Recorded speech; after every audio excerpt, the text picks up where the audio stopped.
ايش بدك مني؟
boxes.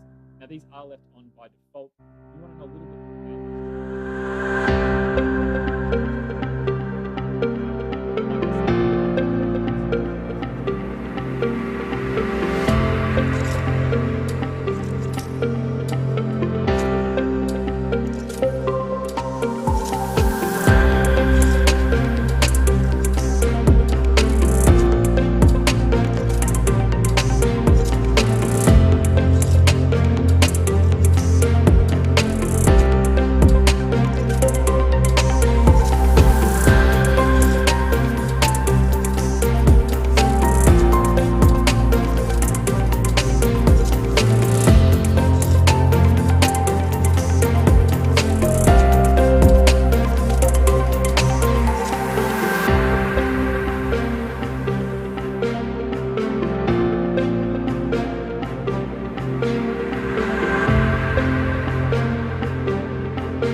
صباح الخير ونرحب بكم جميعا.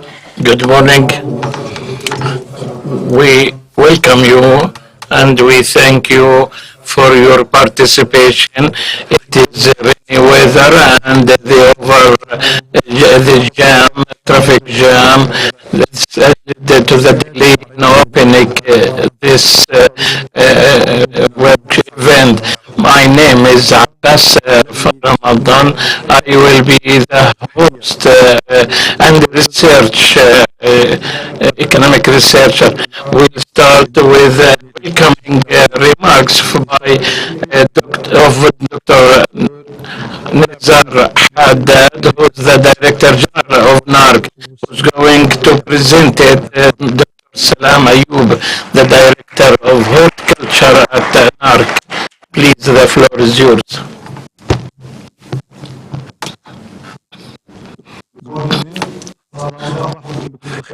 So, good morning, الكرام ladies and gentlemen.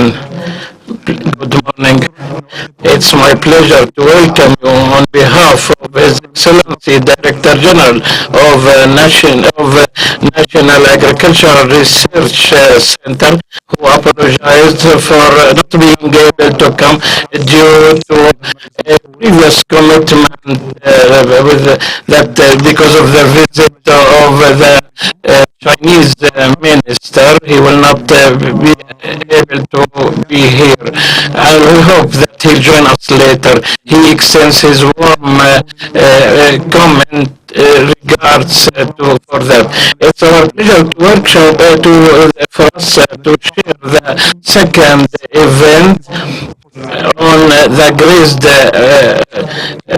Woodlands, which is organized by the NAC and in cooperation with Italy Forestas and our partners of the project in Italy, Greece, and Lebanon within the living agro project. It's our pleasure to welcome the Director General of Professor Polici, the Director of Forestas Cross Border Living, who's joining us on the virtual net. And the second event, which is about the Grazed Woodlands. Ministry of Agriculture is working on maintaining and sustaining تشكل أقل من 3% من مجموع مساحة المملكة. كما تبذل وزارة الزراعة جهدا كبيرا للنهوض بهذا القطاع الوطني الهام، حيث أن المحميات الرعوية التي تشكل 93% من مساحة أراضي الخزينة تفتحها الوزارة في مواسم الرعي الخريفي للاستفادة من الغطاء النباتي الموجود فيها ولتخفيض الفاتورة العلفية. كما تم تحديث استراتيجية الحفاظ seasons, and also the strategy has been improved in cooperation with IUCN to include to improve and develop the grasslands in cooperation with local communities. And this workshop this event shall shed light on the improvements and the innovations and والمشاركة في تصميمها بغية تحقيق أقصى مستويات الربحية الاستدامة والتنوع to achieve profits, sustainability, and biological diversity. And therefore, invitation was sent to businessmen, researchers, and agro people concerned of agriculture. This event shall open the space for the participants to learn about the recent innovations and to have cooperation and to find new partners, business partners. Ladies and gentlemen, finally, I would like to extend thanks for the EU to provide the thanks, and also to thank Italy Forestas and the partners of this project to organize this workshop. And for all speakers, I wish all best to achieve to reflect positively on the sector of woodlands in Jordan. Thank you very much.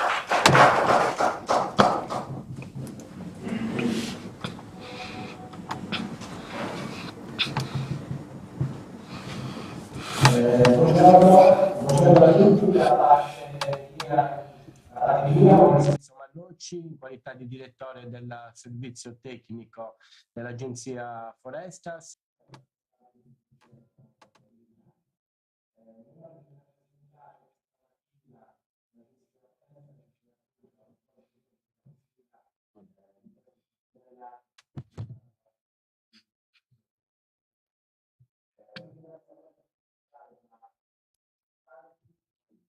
Italia. No.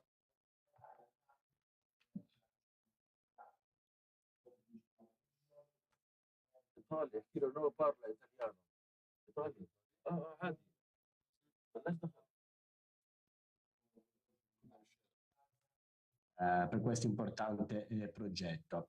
L'Agenzia Forestas, come qualcuno di voi saprà, è governativo della regione autonoma della Sardegna, che ha la responsabilità di gestire le foreste pubbliche della nostra regione, della nostra isola. Stiamo parlando di circa 200.000 ettari di territorio gestito a vario titolo, all'interno del quale ricadono le formazioni forestali, le formazioni boschive più importanti, non solo dal punto di vista vegetazionale, ma anche dal punto di vista storico, dal punto di vista culturale e naturalistico. Gli eventi di questi 2 giorni, quello di ieri e quello di oggi, hanno come oggetto i brokerage event, che hanno come appunto obiettivo quello di stimolare il trasferimento tecnologico e di innovazioni tra i partner partecipanti appunto al progetto, con particolare riferimento ai 2 settori che voi ben conoscete, che sono quello dei sistemi olivicoli multifunzionali e quello dei boschi, diciamo, pascolati, che sono ampiamente diffusi in tutto il bacino del Mediterraneo.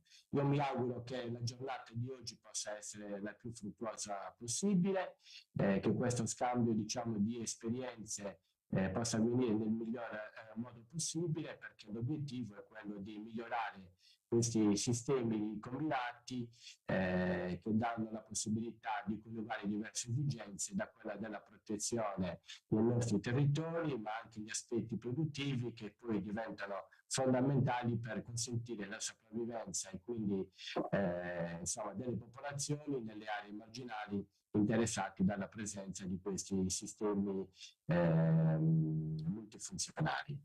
Chiudo augurandovi di nuovo una buona giornata e rinnovo i saluti da parte dell'Agenzia Forestas. Grazie tante. Prego Sara, dottoressa Mantoni.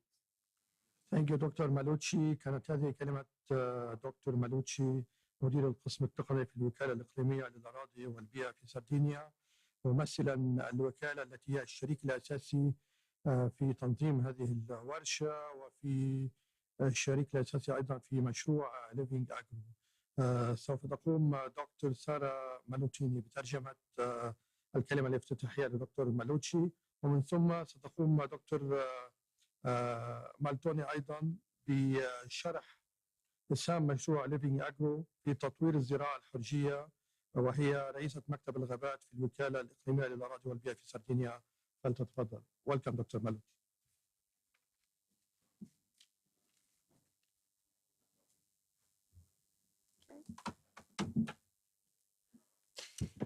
Good morning, everybody.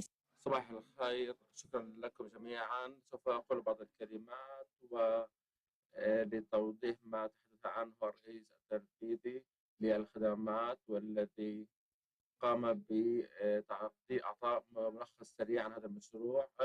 لنرى المشروع، نحن مسؤولين لتنفيذ هذه ورشة العمل هذه بالتعاون مع النارك، وأيضا كشركاء لنا في هذا المشروع.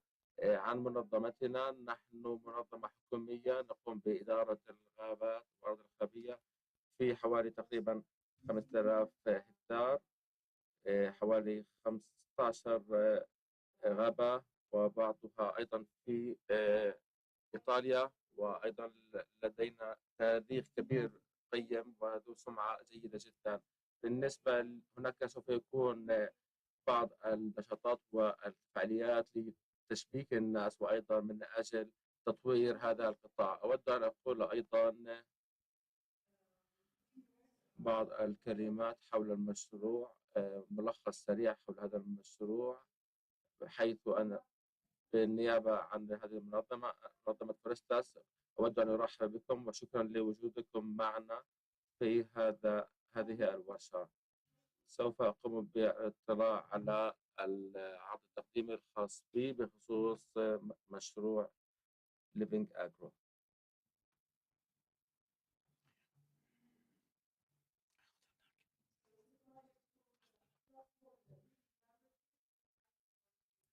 هذا المشروع هو التعاون عبر الحدود مع مختبرات ليفينج، ومدته 48 شهر، ومدة من شهر 9 2019 ل 2023. هو عبارة عن 4 دول تتشارك به: لبنان والأردن اليونان وإيطاليا، من أجل تعزيز التواصل عبر المتوسط. مختبرات ليفينج هي عبارة عن مشروع من الاتحاد الأوروبي يتحدث حول إيجاد أنظمة بيئية إبداعية لتعزيز ودمج التطبيقات العملية مع الإنتاجات في التطبيقات الإلكترونية في الميدان. هناك اختبارات ويتم فحصها، وهناك تعامل مع المزارعين والصناعة والمهندسين الزراعيين من أجل توجيه الابتكارات ودعوة الناس لاستخدامها. وهذا هو نظام تفاعلي وتعاوني، تبادل الأفكار والآراء ما بين الصناعة والبحوث، وبالتالي هناك شبكات، ونحن جزء من هذه الشبكة اليوم. وهذا النشاط الثاني الذي نستعقده بشأن مراعي الغابات. بياناتكم وإسهاماتكم في هذه المختبرات وهذا المشروع الأساسية من أجل إنجاح المشروع. هذا المشروع هو عبارة المشروع حول مراعي الغابات، والهدف هو دمج المراعي الغابات مع النباتات الموجودة في الغابات، والنباتات الموجودة في الغابات، ومع الثروة الحيوانية. نحن في هذا البرنامج طورنا نتعامل مع موضوعين وأنظمتين، وتنتشر في مناطق شرق البحر المتوسط. والأول هو أنظمة الزيتون متعدد الوظائع وتحدثنا أمس، والثاني هو حول المحميات الرعوية ومراعي الغابات. وهذا يتضمن بالطبع 4 فصول بالنسبة للليفينج لاب في كل دولة، ودمجها في وحدة واحدة، بحيث أن كل مجموعة تلعب دور، إنها تتعاون فيما بينها وتشارك هذه الأفكار الإبداعية في، ونتبع نهج ليفينج أجرو. نحدد الجهات المعنية ونعقد النشاطات التعاونية. وأيضا زميلتي ستحدثكم لاحقا حول كيفية الوصول إلى هذه المنصة الإلكترونية، حيث نشارك كل المعلومات الخاصة بأعمالنا، ثم نقوم بأعمال تجريبية وأنشطة تجريبية في الميدان، ثم نعقد نشاطات لتعزيز نشر المعلومات من زيارات ميدانية. هذا تبين كيف نحاول إشراك المستخدمين النهائيين والمبدعين في زيارات ميدانية في كل الدول: اليونان وإيطاليا ولبنان والأردن. أحد الأمور واللحظات المهمة نذهب إلى الميدان معهم ونعقد نعرض عليهم الأفكار الجديدة والإبداعات الجديدة. نقوم ونجري التجارب في الحقول ونغطي والنباتات التي تقوم بما يتم زراعته في الغابات والغطاء النباتي، وننتج عينات من أجل إدخالها في الغابات. نحاول أن نلخص كل الابتكارات في دليل الابتكارات. هذه صور من نشاطات أخرى تمت في لبنان وفي اليونان وإيطاليا وفي الأردن. ابقوا على تواصل معنا من خلال الموقع الإلكتروني، وأنا أدع المجال الآن لزميلي كيف يدخل على منصة التكنولوجيا المعلومات.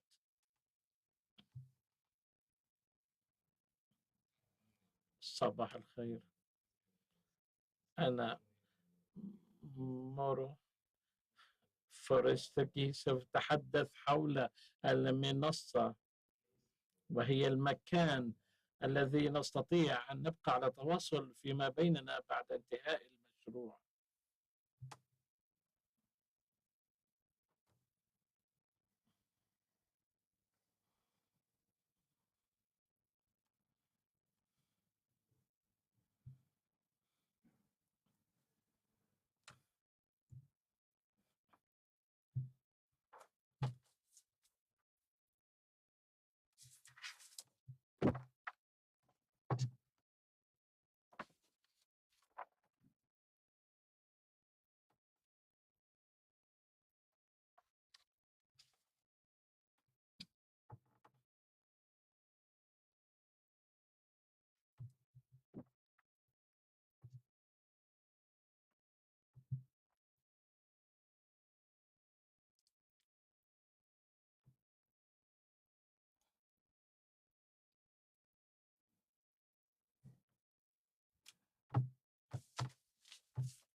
كما ذكرت سارة، ليفينج أجرو مشروع يتضمن موضوعين: الأول أنظمة الزيتون المتعددة الوظائف، والثاني هو ما نتحدث عنه اليوم، هو حول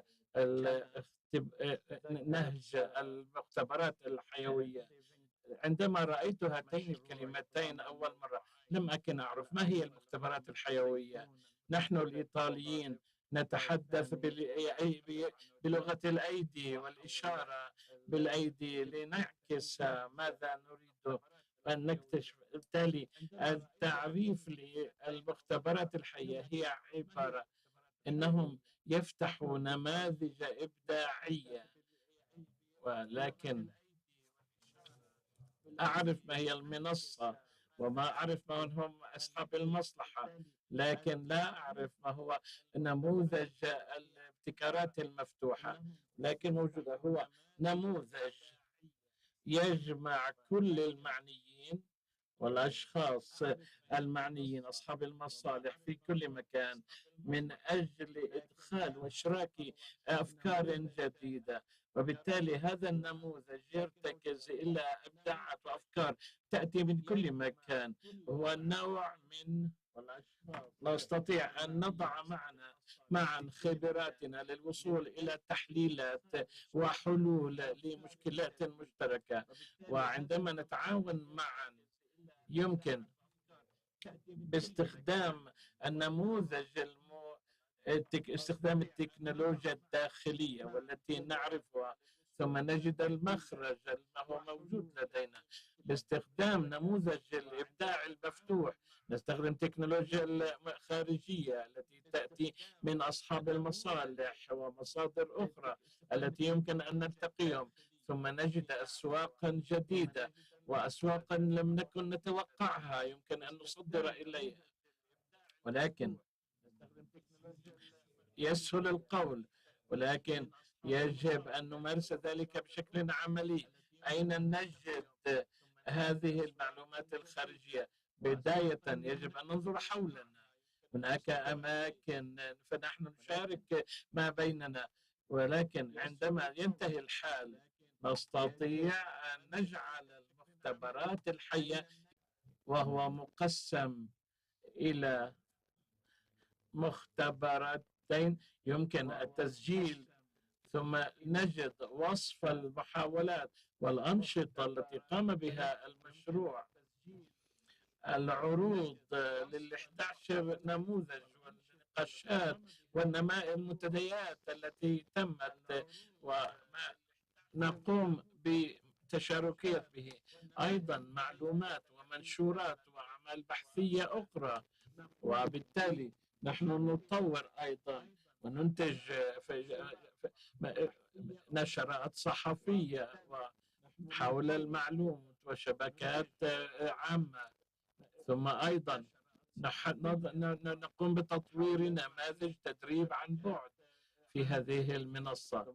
يجب أن نسجل هذا الرمز QR إذا بدكم حدا منه يصوره فيستطيع أن ينضم إلى هذه الموقع. شكرا لاهتمامكم.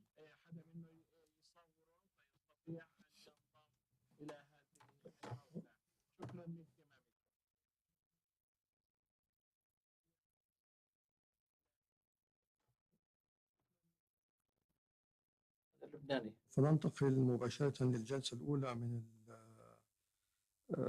المحاضرة الخاصة بالابتكارات. كون دكتور سلام أيوب طلب عدم القيام بالمحاضرة مشكورا إفساحا في المجال للمحاضرين، حيث تأخرنا في بداية هذا اللقاء، وهناك العديد من المحاضرين لديهم التزامات أخرى.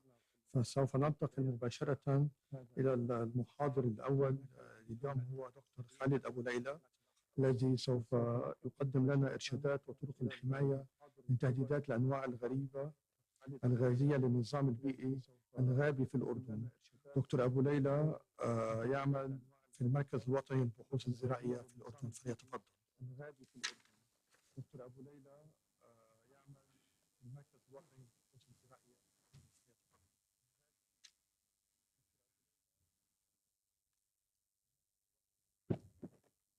Assalamu alaikum wa rahmatullahi wa barakatuh. Thank you very much for the introduction. And it's شكرا لكم على هذه المقدمة. أنه لمتواشر لوجودي معكم في هذه الجلسة من هذا اليوم، وأنا متأسف لأني سوف أقوم بالمغادرة مبكرا حينما أنتهي من إعطاء العرض التقييم الخاص بالتأكيد. نحن الآن نتحدث عن الجزء السيء من أنظمة مراعي الغابات وأيضا للمحميات الرعوية. كيف بدنا نغير مراعي الغابات وأيضا نعم قمت بتعريف هذه لأن هذا التعريف هو يعتبر جزء من المحميات والغابات الرعوية اللي تعمل عليه منظمات وأيضا اختراعات جديدة في عالم الزراعة وحول تنوع الغابات، وهي مستهدفة.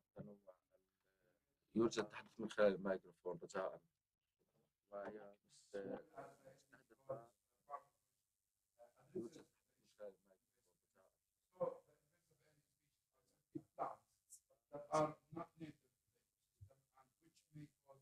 economic or environmental harm or adversely affect human health directly.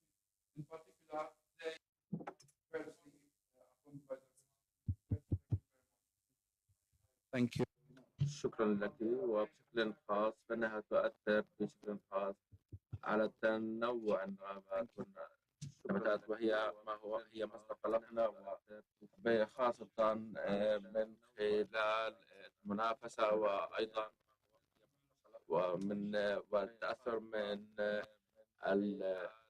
والتأثر من الحيوانات، وأيضا تغير الطفرات الجينية، وأيضا أنظمة مراعي الغابات الطبيعية. وهو هذه الأنظمة هو يكون التركيز في هذه ورشة العمل، لأنه تعمل وتقدم خدمات للإنسانية وأيضا كذلك لباقي الأطراف الفاعلة لأنظمة مراعي الغابات. هذا التعريف بعد تم الوصول إليه بعد قمنا بتنفيذ هذه المشاريع على أرض الواقع من أجل معرفة ما هي الأشياء المضرة والغير مضرة بالغابات. وهذا يعتمد من خلال أخذ إجراءات قياسية. على سبيل المثال قمنا بتعريف النباتات التي يتم إنتاجها بشكل طبيعي من خلال وبأرقام كبيرة، وأيضا بمسافات جيدة. وهذا أيضا هذا المقياس الذي نعتمد عليه 100 متر ضمن أقل من 50 يارد. فبالتالي هذه النباتات التي يتم إنتاجها من خلال البذور، هذه هي المهارات التي نعمل من خلالها لهذه الأنظمة. وأيضا النباتات التي تكون طولها تقريبا 6 متر هي تكون لديها القدرة على إنتاج المزيد من السلالات حوالي لمدة 6 متر من جذورها. وهذا بالتأكيد يتغير حسب الطبيعة، فبالتالي هناك بعض الأشياء التي يمكن لا تكون مضرة لنا كإنسان، ولكنها تكون مضرة للأنظمة الطبيعية. وهناك أيضا الكثير من الصعب جدا أن نقوم بمعرفة التوجهات الراهنة في هذا الأمر، لأن هذا الأمر معني جدا بشكل كبير في أنظمة مراعي الغابات. وأيضا قد يتم تغييرها من نباتات جيدة إلى نباتات عدائية، وهذا بسبب زيادة عدد الإنسانية. فبالتالي إذا ما كان التدخل الإنساني بالتأثير على هذه الكائنات، فبالتالي يمكن أن يؤدي هذه الكائنات إلى زيادة النيتروجين، وأيضا هذا سوف يؤثر على العينات النباتية، وهذا أيضا سوف يساعد على نمو وانتشار هذه النباتات. فبالتالي يجب أن نكون هذا النوع من النباتات، وبالتالي يجب علينا أن نكون نعرف كيف نقوم بتعريفها. بالنسبة للتوسع العدائي لهذه النباتات، فهناك تقاطع لهذه التوسع هذه النوع من النباتات، لأنه عندما نتحدث عن هذا التوسع النباتات، فبالتالي نحن نتحدث عن أنظمة مراعي الغابات، وأيضا هذا بناء على النظام النباتي وكيف يكون بتكييفه مع الكائنات الحية أو نظام النباتات. هناك يتم التخلص بشكل كبير من أنواع كثيرة من الفواكه ذات العمر الطويل، وأيضا ذات دورة الحياة قصيرة الأمد. فبالتالي هي موجودة في كل مكان، منتشرة في كل مكان من خلال الهواء، من خلال التلوث، من خلال الحشرات، ومن خلال المياه كذلك وأشياء أخرى. وبالتالي وما هي فرضية عملها؟ هي بسبب غياب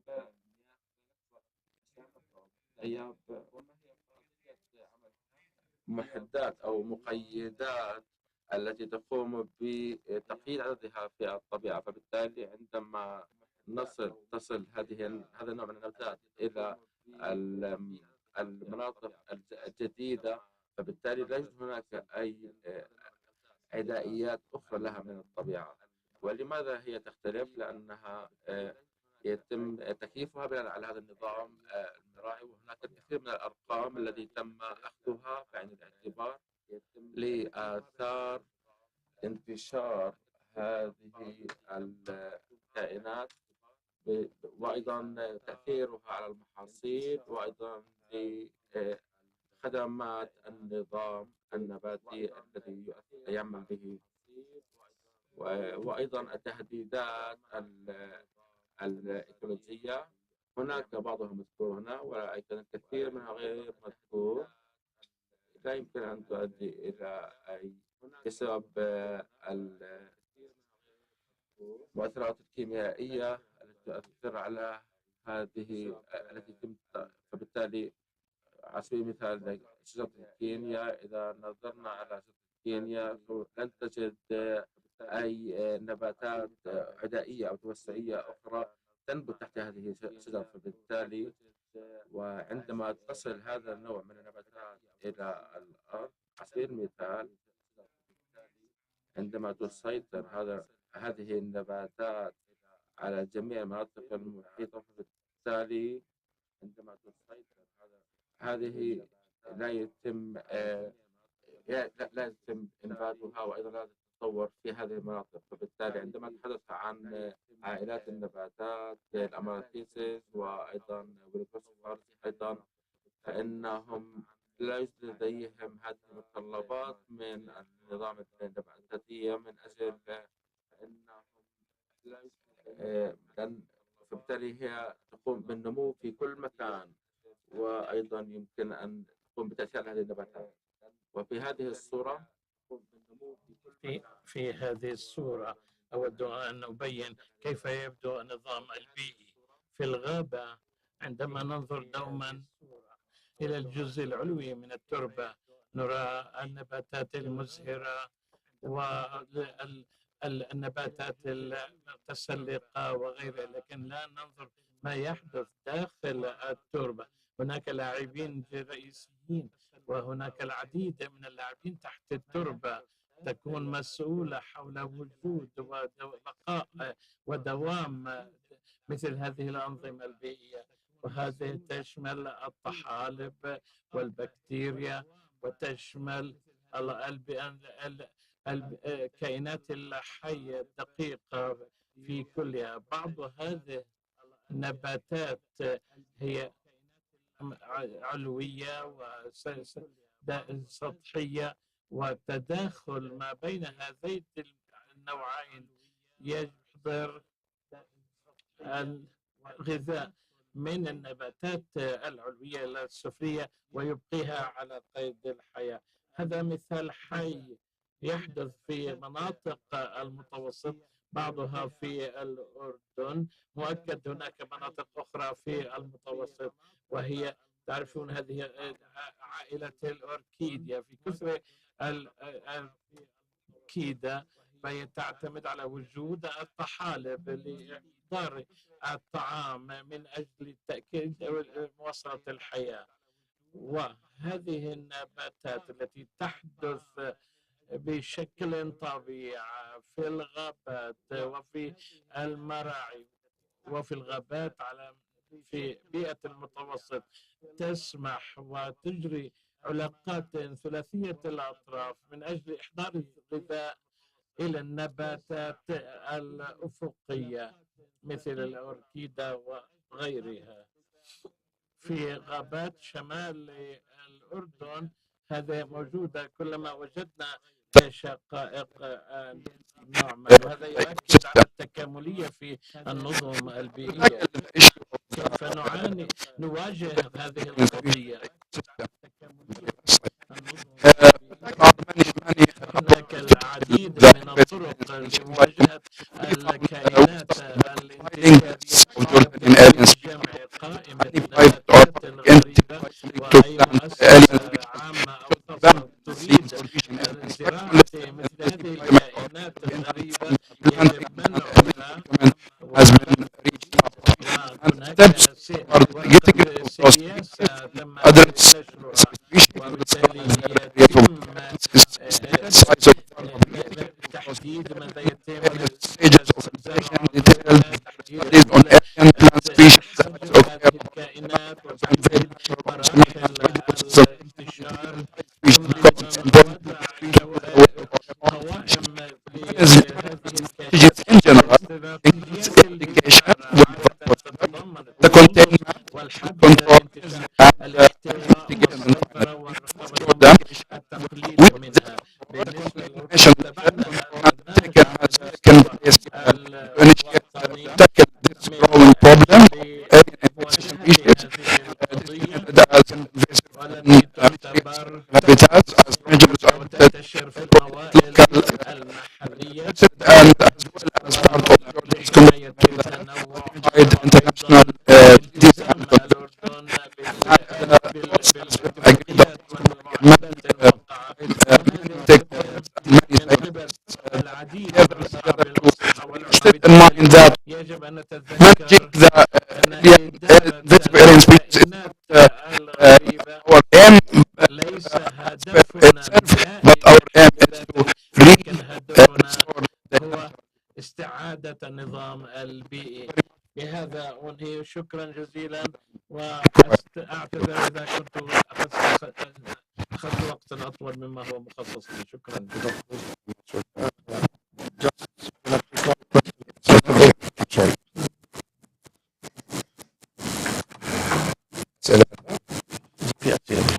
If there are questions. I'm ready for questions. أنا جاهز للأسئلة إن وجدت. Are there questions?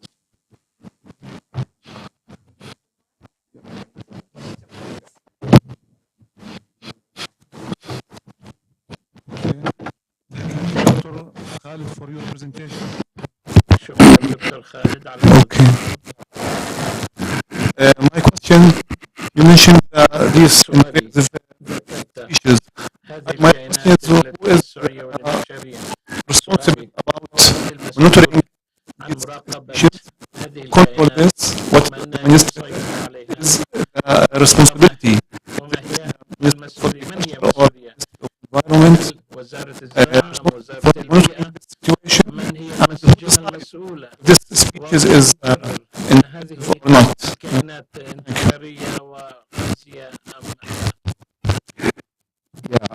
Regarding who decides, I فيما answer from the يتعلق end. من Who decides? يقرر أجيب من الأخير. This is هذا an exercise that to be done from time to time by إجراء من وقت لآخر experts in flora and plants and في to النباتات identify والغذاء and use many resources, literature resources, such as there is an internet tool, هناك أداة على ISD, الإنترنت global database for the designated alien invasive species, and this is a universal or global, and you can't count on it, for example, for sure 100%, but you have, this is the first step toward nominating a species as invasive, then an exercise of evaluating and using some measures like the one that I explained about, that is related to the time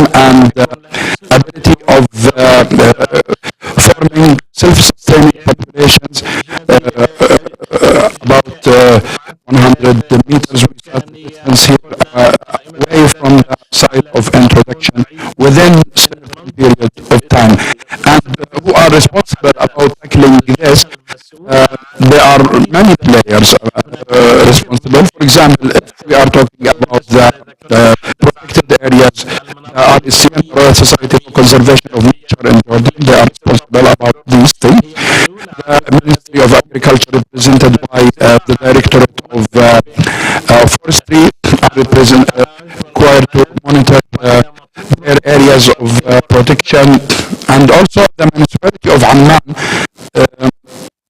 that are hopefully adopting a new strategy toward using the native species instead of the alien species that they used to plant in the roadsides and in the urbanized areas. And I mentioned here that Amman, although is a city, but it's not very far from the natural ecosystems. The borders of Amman are very major hotspot from which those native invasive alien species, if planted for the greenery purposes, they could spread to the wild and make drastic and dramatic effect to the natural ecosystems of Jordan. Thank you. Thank you. That's it. One question.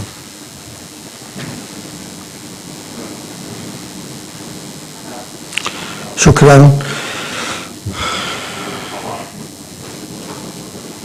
شكرا دكتور خالد. Thank you, Dr. Khalid. We'll move now on another online presentation by Dr. Antonello Franco. He's representing the Regional Council of Research Centers in Italy. He will tell us about the selection of shade-tolerant species for undersowing grazed woodlands to increase animal carrying capacity in Mediterranean climates. Me, and I'm really happy to be with you this morning for presenting some information and data coming from research on grazed woodland that we have performed here in Italy in the last years. I will share my screen.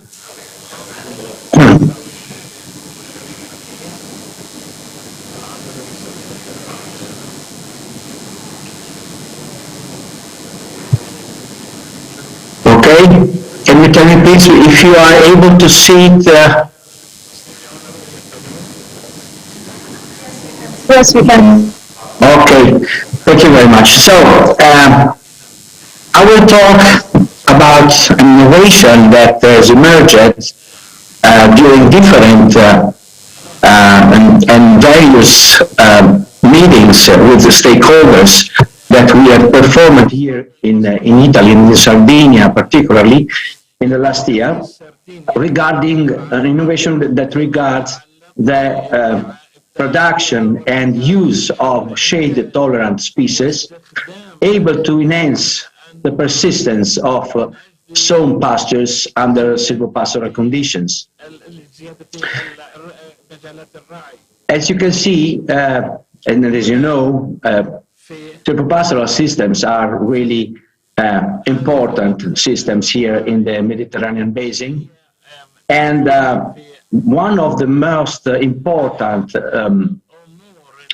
information that emerged during these meetings with shepherds and stakeholders has been the need of increasing the productivity of the pastures under shading conditions due to the silvopastoral environment. And it's particularly important to understand that for enhancing the productivity of pastures in these conditions, it's very, very important that the plant species, the pasture species, are able to produce under shading. This is a very important point, and this is why in the framework of research project that we have performed at European level, we have tried to understand which are the main important critical factors that control the silvopastoral productivity in these conditions. And so it's really, really important that we have to be able to increase not only the productivity but also the resilience of such pastures into the silvopastoral systems. It's very important to understand that into a grazed woodland or a silvopastoral system, the main objective is to increase the productivity of animals. If we have sheep or goat or cattle, in any case, it's very, very important is to maintain as high as possible the level of productivity of these animals in terms of milk, in terms of meat. And this is why this ecosystem of the silvopastoral system has to be considered as a important, not only landscape, but also productive unit in our Mediterranean countries. So during this European project that was called AgroForward, that has been performed during 4 years up to 2018, the main question that we as researchers at the European level considered was which is the effect of shading on the establishment and productivity of legume-based mixture in a silvopastoral system. So we have performed some experimental trials into farms, into private farms here in Sardinia and in other European countries, and with this, with the specific objectives of assessing the adaptability and the factors responsible for better adaptation of different legume-based pasture mixture to shade, and also the other objective was to assess the effects of isolated oak trees shading on soil, seed bank, and persistence of pasture species. So we have sown different legume species coming from European countries with the Mediterranean climate, and we have utilized 2 kinds of mixtures. One coming from the previous experience performed in Sardinia at our Institute of CNR, ISPAAM, and another one, a commercial mixture coming from a Portuguese seed company called Fertiprado. And as you can see in this table, the variability of available legume species was very high. So we have performed and compared different legume species inside these 2 mixtures. And we have compared the coverage of silvopasture with these 2 seed mixtures with a native pasture treatment. So the native pasture as a test. I would remind that we were into a cork oak system, so the main tree was a cork oak, and the density of the trees was not so high. We can talk about not more than 50 trees per hectare. Okay, so let me explain what were the main results of this 4 years experiment. First of all, we have considered which was the effect of shading on the establishment of the mixtures that we were performing. So first of all, the first result was that shading did not affect the seedling establishment. It means that the presence or the absence of the shade was not relevant for the germination capability of the seeds into the soil after the sow. So this condition was observed whether for sown mixtures and also for the native one. In terms of morphology, we have observed what were the effects of the shading on the growth of the plants, of the seedlings, and we have observed specifically the stem length and the leaf area as indicators.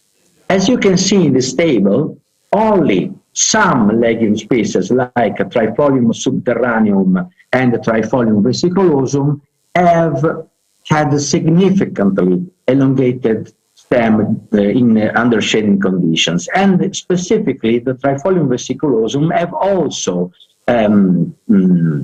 shown a significant difference in terms of leaf area, comparing the not shaded conditions, so the open condition you can say, and the shaded condition. It seems that the Trifolium vesiculosum enlarged the leaf area under not shaded condition compared to the shaded condition in significant terms.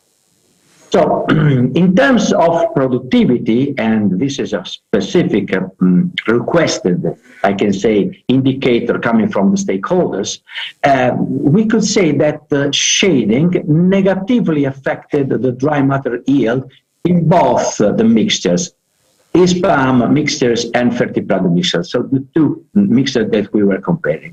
And this is really, really important because it means that under shading condition, so under the tree canopy, the productivity on average decreased up to about 35% compared with the not shaded condition. And of course, this is what we exactly expected in truth, but it's important also to understand that under the tree condition there are specific macroclimate conditions like the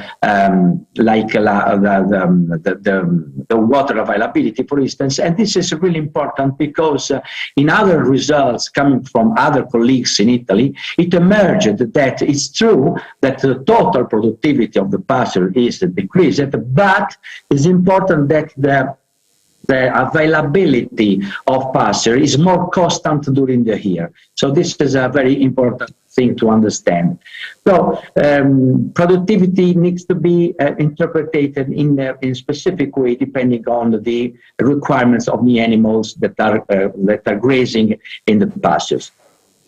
In any case, another important indicator regarding the efficiency of the shade-tolerant species is the persistence.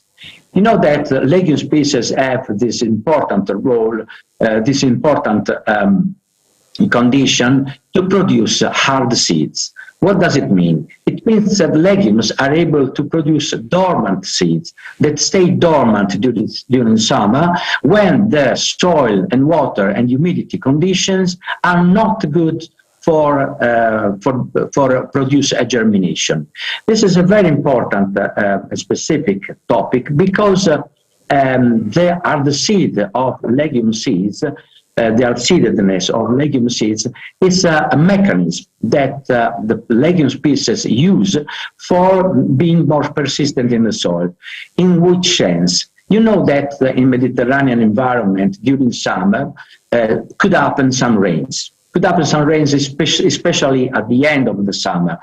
And these rains could be really, really rare, but important because they promote the germination of the seeds in the soil. If these rains are able to more or less achieve a good humidity condition in the soil for some days. What happens very frequently that some legumes, some plants and some herbaceous species are able to germinate in this condition. But after 2-3 days of germination, it could happen that the dry condition will occur again. And so it is very, very difficult for a plantule, for a seedling, to resist and to tolerate the drought just after the first germination phase. So what occurs very species is the death of many plants after these early rains in late summers. So the hard seeds are able to resist and to tolerate such conditions. So these legume species are able to remain in the soil ungerminated, but ready to germinate in the very important rains of fall and autumn. So this is an important mechanism to tolerate the so-called false breaks of legume species. So this introduction is important for understanding better the table that I'm exposing to you, I'm presenting to you. So as a result of our experimental trial, what emerged is that firstly, hard-seededness of legume species had different responses to shading. So every legume species has its own response. This is very important to be understood for genetical reason, for the selection of materials that are more adapted to tolerance, to tolerating shading with respect of others. So specifically, we have observed that some species like Trifolium michelianum, and Trifolium vesiculosum have increased their hard-seededness under shaded conditions. while other, like Trifolium subterraneum, have had the opposite response. So this is very important to be understood for completing and proposing the correct mixture, the adequate mixtures, more adequate for tolerating shading conditions.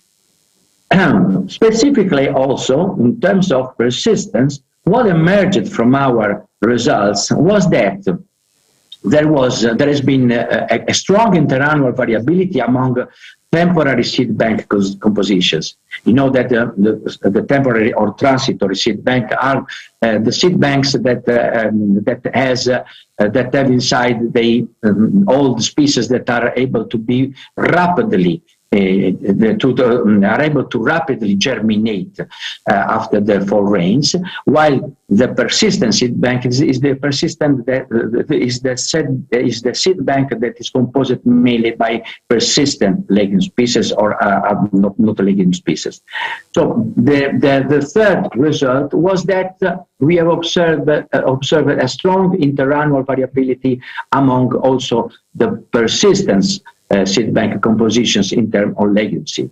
And as you can see in this specific table, the Ferti Prado commercial mixture has always shown a significant difference in terms of legume percentage presence, both in the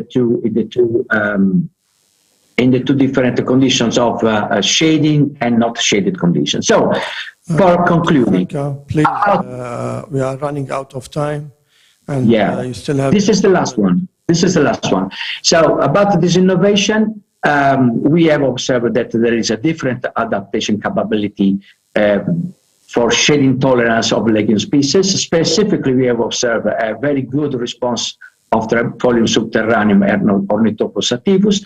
And in terms of persistence, we have observed that the high levels of acidness of Trifolium vesiculosum and Medicago polymorpha reduced their contribution to the temporary seed bank, and thus their capability to produce dry matter yield at the second year after the sowing.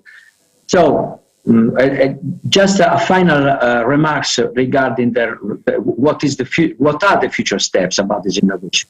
It is important to collaborate with the seed industry, of course. So the seed industry has to evaluate shading tolerance of a wider range of legume species, of course, and this is also to be considered the relationship between shade tolerance and grazing.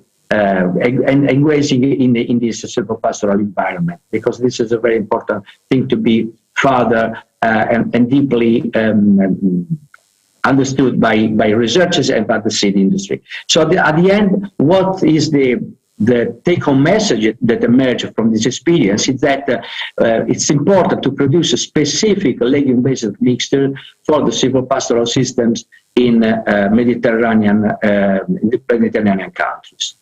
That's all. Thank you very much, and sorry for the enlongment of my presentation. Thank you, Dr. Franca. شكرا. If there's any questions. Of course, I'm here. في شيء أسئلة؟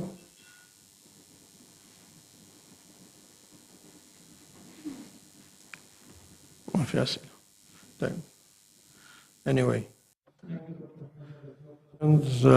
We appreciate your participations. I hope to see you in another conference and get benefit from your knowledge. Thank you very much. Thank you very much. And see you soon as possible. Okay? Goodbye.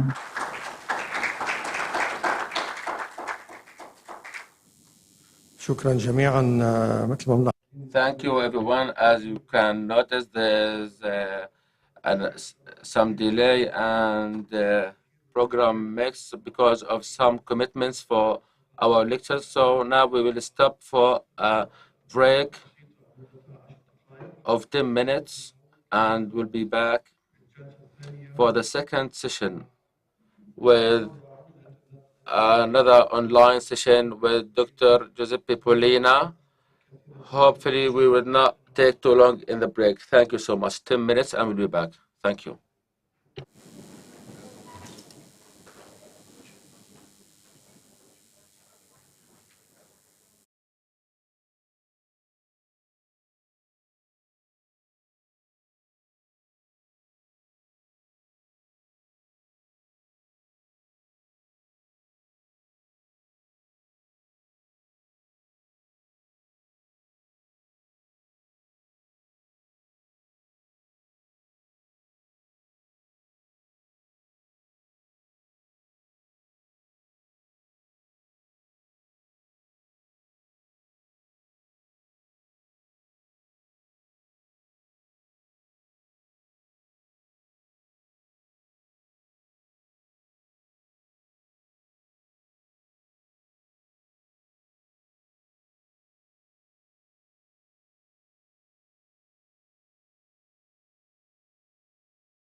agrarian agroforestry systems. The floor is yours, Dr. Polina. Thank you, Mr. Chairman. Hear me? Yes, It's clear we can my hear you. voice there. Yes, we can Yes, hear you. thank you for having me this morning at this prestigious meeting. And I go to share my screen, if possible. Okay. Right. Can you hear and see the screen? Yes, we can hear you. Yes. We can see the screen. Just a moment. Okay. We can start. I would like to present this project. I started to work in this project several years ago, and we developed a tool that we call Range Soft for predict the carrying capacity in grazing animals in Mediterranean agroforestry systems. What was the purpose of this innovation that we take care for several years in applying it in different ecosystems to provide a handy tool for assessing the right stocking rate of livestock of silvopastoral systems, to allow the rational use of grazing to increase the sustainability of agro-silvopastoral system and the profitability of farmers' investments. As probably you know, the main problem in agro-silvopastoral system is to assess the right stocking rate of animals, even in the case of the mixed grazing system that is usual in our countries.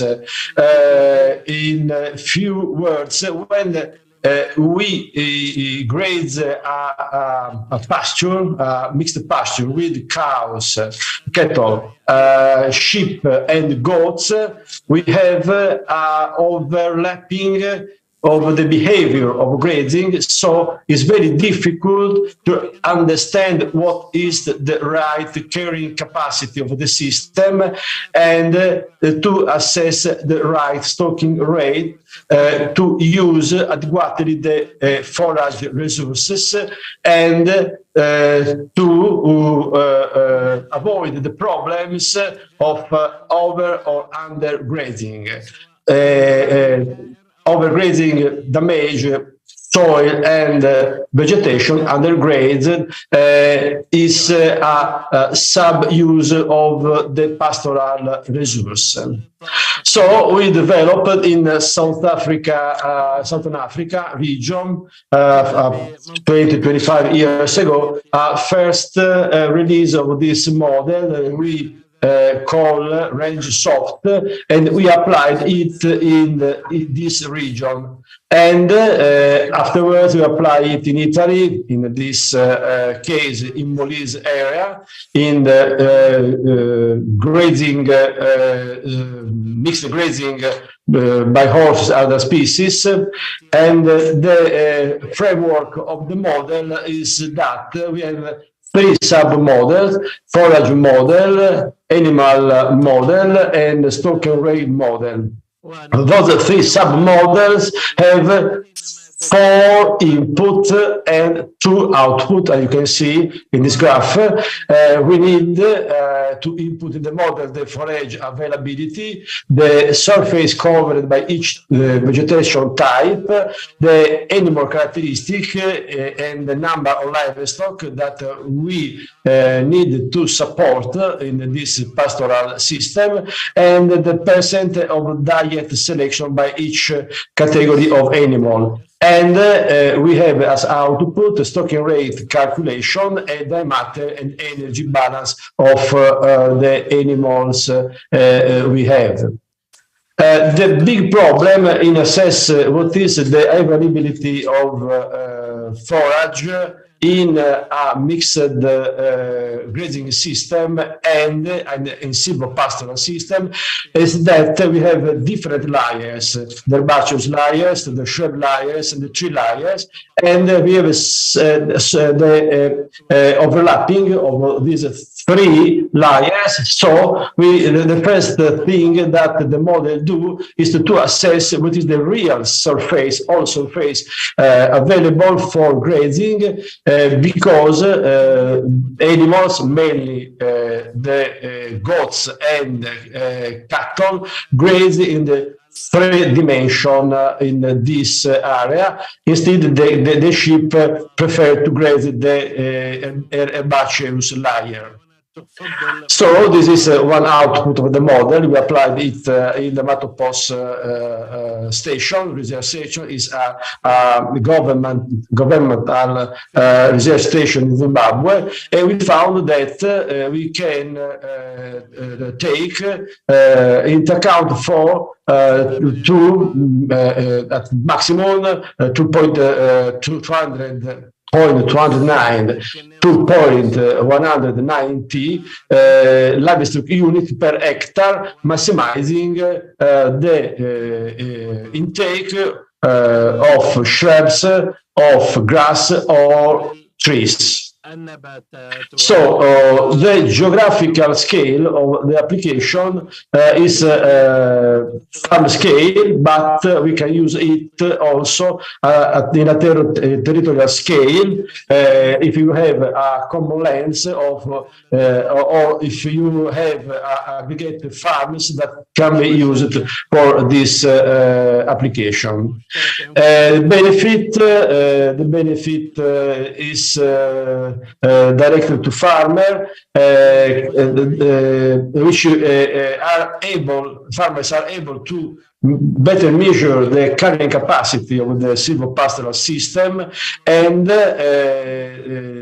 indirectly the citizens, because natural capital and the soil will be safeguarded. The innovation requires acquisition information on the area concerned, type of vegetation, animals and their productivity, and smartphone with internet connection is very cheap. The software makes possible to optimize the use of grazing resources while safeguarding the pastoral value of sites without compromising animal performance. In this picture, we can see how the cattle can graze the tree layers, and in this model, we can take into account very precisely also of this type of grazing. The potential of social and environmental benefit of the innovation is the optimal use of agroforestry resources because they are the key of the sustainable agriculture and forestry. And if you are able to correctly stock the animals, we can generate an accurate use of resources, and we can have a positive economic and social impact. That's enough. Thank you so much for your kind attention. If you have a question, I'm here. We're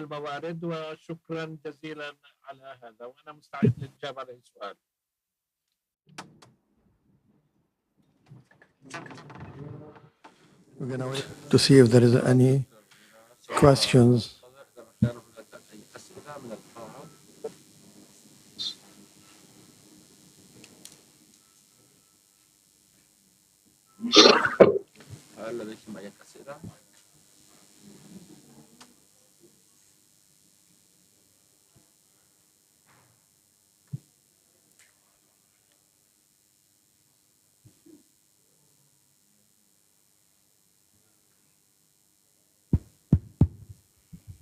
Good morning, and thank you for your presentation, Professor Polina. I have a question regarding the output of the software. It will be a number, and which the parameters is represented by this number, or the output of the software. Thank you. Okay, thanks for the question. We can have the principal output is the livestock unit. We can put into this agroforestry system, and we have a range, minimum and maximum. This number takes into account the limiting resource. In this case, the limiting resource is the shrubs. In this case, in the intermediate stocking rate, the limiting resource is the grass. In this, the limiting resources is the trees. Because trees is the lower resources available. In this case, we have undergrazing in this tree, in this couple of resources. In this case, just one is undergrazed and one is overgrazed. In this case, we have both trees and the grass that are overgrazed. But this is a matter of judgment by the farmer or technician that assist the farmers in this case. Because by using this tool, because we need to put into the tool several parameters that are used by technician, and farmers are not able to assess the parameter like foliage available, the foliage or shrubs available or grass available per hectare. Any other question? Dr. Ahmad.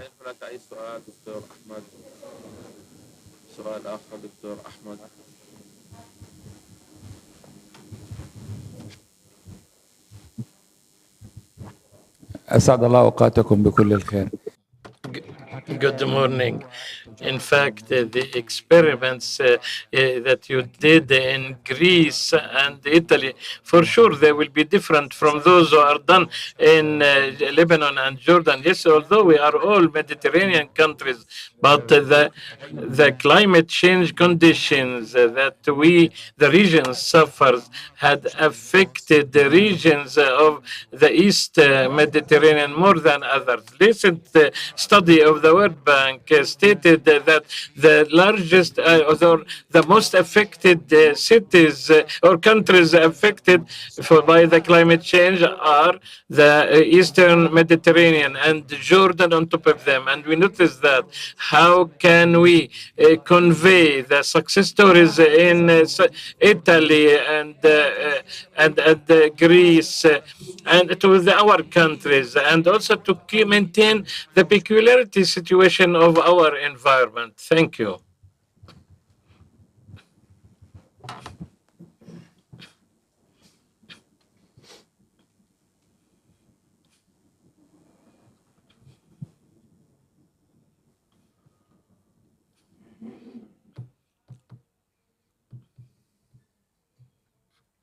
Hello?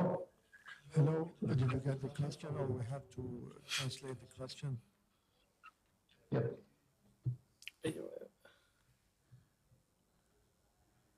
So probably Dr. Ahmad means how we can apply the experience that happened in Italy and Greece and to Jordan, Lebanon, Syria, all the other countries in the Mediterranean and in the Middle East. Okay, thank you for the question. Okay, so how we can apply this tool in your condition? This is the question. Yeah. Yeah. Okay, we developed this model in Southern Africa. And the conditions are very near to the Lebanon and Middle East conditions. Very dry period and rainfall period, high stocking rate, and mixed livestock in a grazing situation. And we attempt to understand simply, by a simple model, how can we match different forage resources with different grazing species. And this is, I think, one of the more complex situation in assessing the right stocking rate. And the key point is to assess as precise as we can number of animals that are grazing in a surface, and what is the overlapping of the three layers, and what is the availability of forage that we can harvest from. We animals can harvest, can browse from tree, from shrubs, and from grass layer. If you are able to assess with the more precision we can this input, the model is able to calculate what is the right stocking rate, and the model presents three alternatives that are centered in one of the resources that is right grade. And we can choose if you choose a conservative way to assess the stocking rate, to put here correct number of animals in a done area. You can choose in this case the minimum stocking rate, and you have all trees that are grazed, but you have undergrazed the shrubs and the grass. These are conservative choose. If you have a need to put more animals in the area, you can graze totally the shrubs layer, but you have a fairly high overgraze in the grass layer, and a quite high overgraze in the trees layer. So this is a tool that aids a decision. It is not an optimizing tool, but you need AIs that are accustomed to understand what is the productivity of the area. Okay, thank you.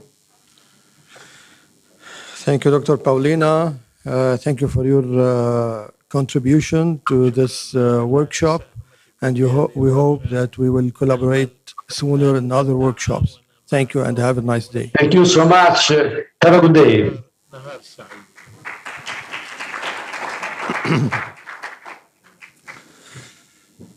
نواصل العروض الخاصة بالابتكار We'll continue innovation presentations.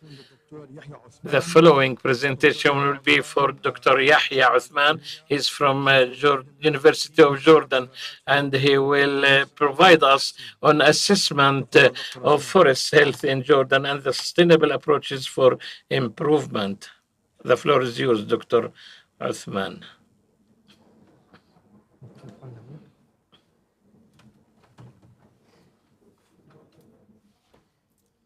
Assalamu alaikum wa rahmatullah.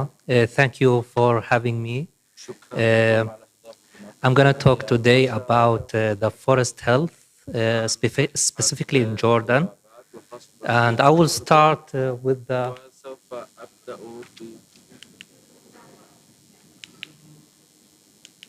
Okay. And I will start my talk with the definition of forest health. Forest health normally or can be defined as the situation or the condition of forest ecosystem in general. We can consider a forest as a healthy forest if the forest maintains its ecological conditions, if the forest has a good air, soil quality. We can consider also the forest as a healthy forest if the forest can tolerate or resist the turbulence and can also recover from the, let's say, recover from the stresses and the damage very quickly.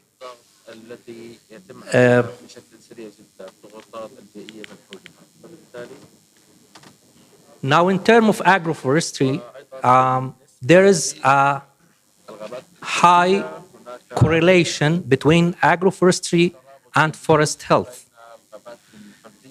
When we apply forest or when we apply agroforestry sustainably, and that can be done by adopting the, let's say, the forest health indicators, we can get a healthy forest, and that's due to the following. Sustainable agroforestry in general can improve and provide a good habitat for biodiversity, animals and plants. Agroforest or sustainable agroforestry can also add more organic matter to the soil, improve the soil microorganism also. So when we talk about the agroforestry and the forest health, we need to consider the forest health indicator in each or in any agroforestry plan. Therefore, forest health evaluation will be of great interest for project managers and also for the authority in Jordan in order to monitor, let's say, the forest and to provide or apply the agroforestry plans.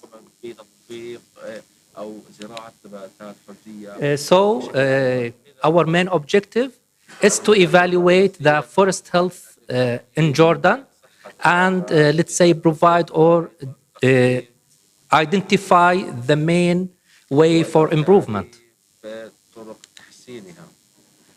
Our scope or our research gonna be within the forest land in Jordan. In our study, we are, let's say, investigate 4 locations right now. In the north, we work in the Yarmouk Forest Reserve. We work also in Ajlon and the Bean Forest Reserve. In the south, we work in Dana or Dana Biosphere Reserve.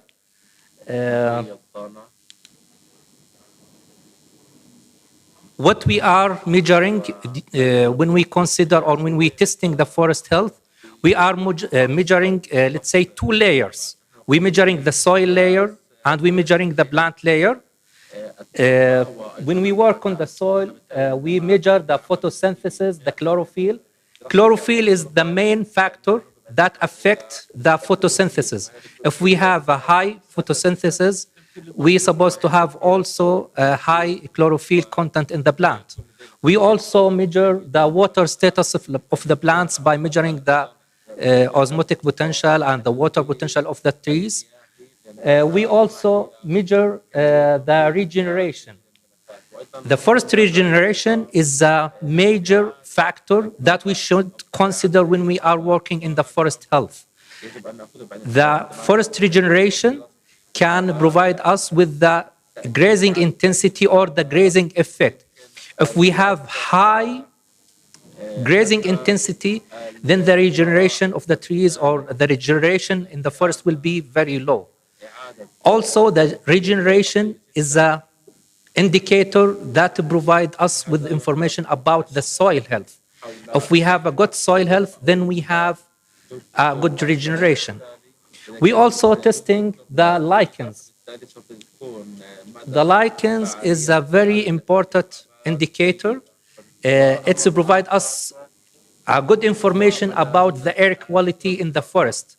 If we have a pollution in the forest or around the forest, the lichens will decrease significantly. So we have to consider this indicator in order to let's say, have a big view about the air quality in the forest. We also test the plant disease.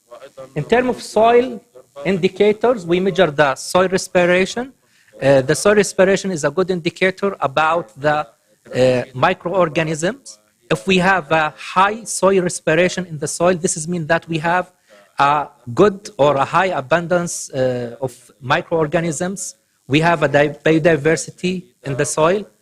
We have also organic matter that provide the food for those microorganisms. So we have to consider the soil respiration in our forest health assessment. We also measure the electrical conductivity, which is EC. It's provide us information about the salinity of the soil. The salinity of the soil is important because it's associated with the water content and how much water the plant will uptake. It's also control the nutrient uptake also. The acidity or the soil pH is also important because it's provide us with good information about the nutrient uptake of the plants. And we have also a DNA analysis of the microorganism abundance and diversity.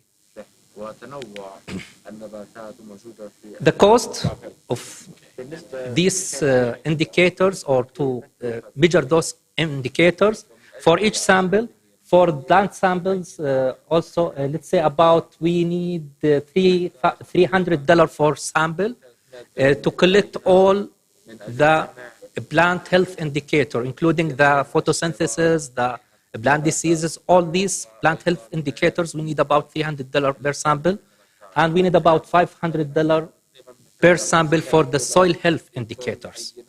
Who benefit from those? All governments, let's say in Jordan, Ministry of Agriculture, forestry departments, all these, even the universities can benefit from those analysis because it will provide us a good view about the forest health in general.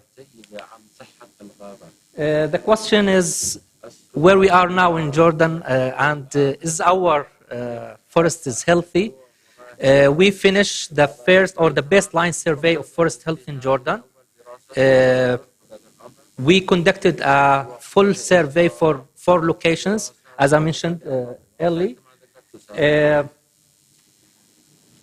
The results show that Ajloun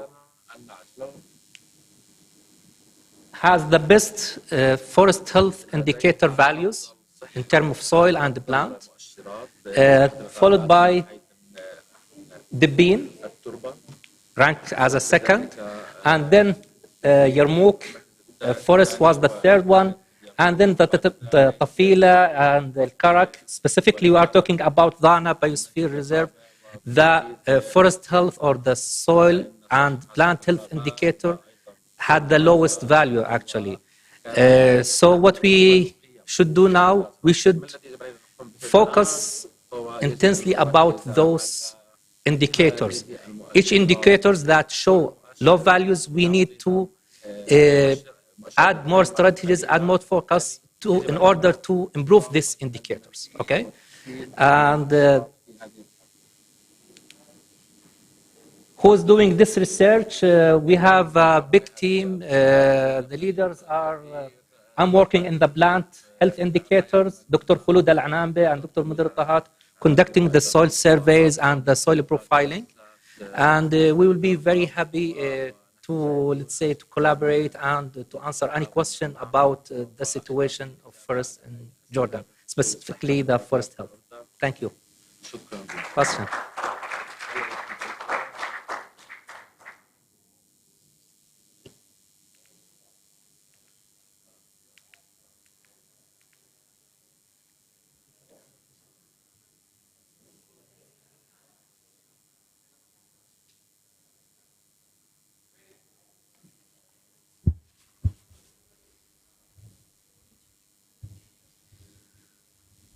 Thank you very much for this great information.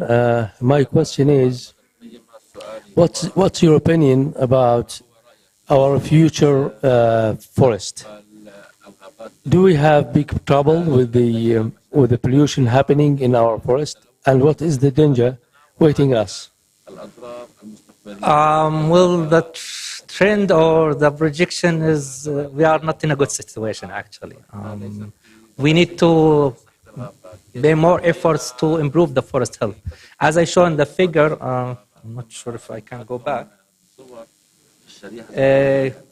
Only Ajlon, let's say, passed the test. The other, let's say, forest in Jordan, they are in the middle or in the, let's say, below the standards. So we should, let's say, pay more efforts in order to improve the forest situation of forest health.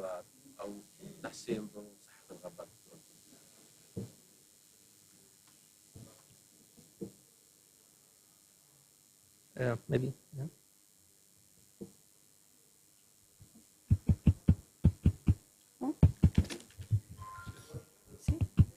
Okay, thank you. Thank you for a very interesting presentation. Thank you for a very interesting presentation. My question is, you gave prices of cost for per sample. Is it possible or reasonable to think about an estimate per area, per hectare, to have an idea of the forest health situation? We need, let's say, for each forest at least 10 samples. It depends on how many, let's say, ecosystem within the forest. Each ecosystem at least needs 4 to 5 samples. 45 samples. So for that each ecosystem inside the forest. And so let's say in the Bean Reserve in Jarash, we have at least 4 different ecosystems inside the reserve. We have a pine, pure pine. We have a mixture of pine and quercus, and then we have the quercus. So, and then we have some areas that have a tourism, okay, and the ecosystem there is totally different. Even we have similar trees.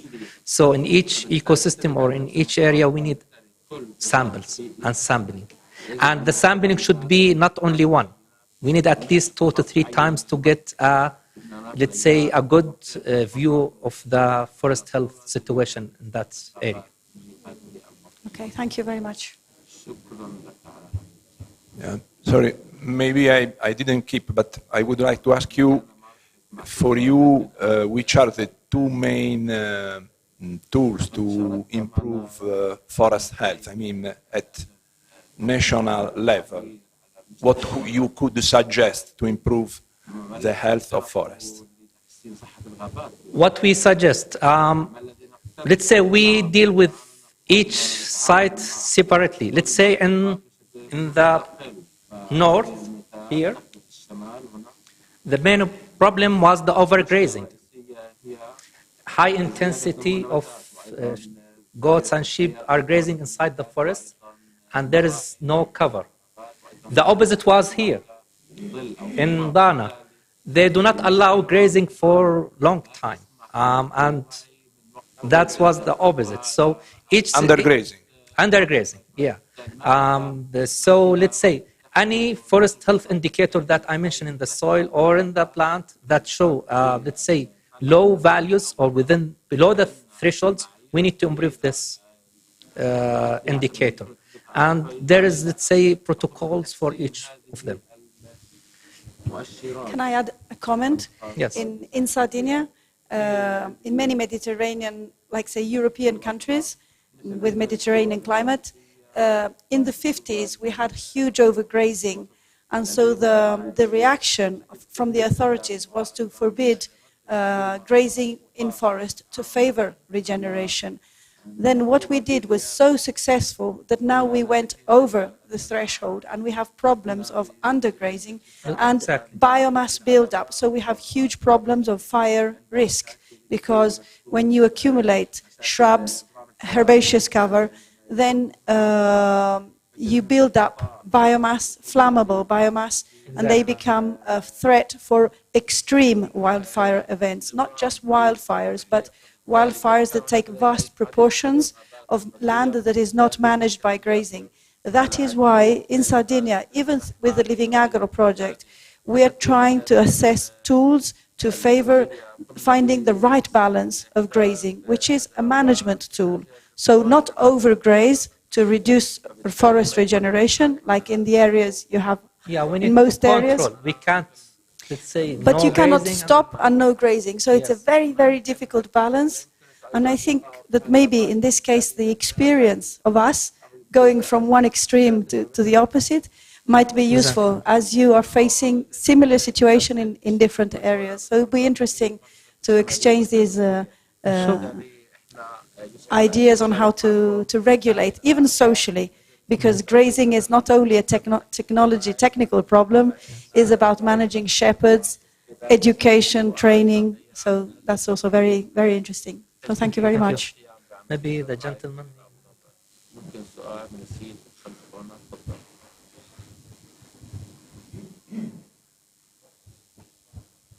Yeah, regeneration has been affected by many means like fires and reconstructions or constructions all over the area. We see that in the north that Ajloun, Dibin is having good circumstances for growing the forestry life. But still we have the overgrazing which is affecting the good conditions. Yes. So do we have, while it is the opposite in the south? In the south, it's restricted by the Royal Society by the right. Yeah, by the RCN. They are not allowed the grazing inside the Ghana biosphere. That's true. And King Hussein adapted a plan to create Jordan, the Green Jordan in 2000 year, and it was a good plan. But I don't know now if we have any kind of planning, even among the 4 countries that we are here, Greece, Italy, Jordan, and Lebanon, to bring in some kind of trees which can be suitable for the area for Jordan or for the 4 countries, so that we can increase the forestry life in this area. And we can encourage people in the north or all over Jordan to start a plan of planting new trees, even around our houses, to have something new. While what we are doing now, we are distracting the trees and building houses. Yeah. So I believe we should have some kind of planning. Even the Ministry of Agriculture can adapt such a plan. Yes. Just one note about the south area, Dana. It's not just the problem, just the overgrazing, or the low grazing intensity. We are talking about another indicators like the soil health was low, and also the rainfall. That area for the last 3-4 years, there is a rainfall less than 100 millimeter. And that affected the area very harshly, let's say. The climate change there is one of the, let's say, the factor that reduced the quality or the health of the forest there. It's not just the grazing factor. Thank you. Thank you. Thank you. Oh, you need more question? Oh. Thank you.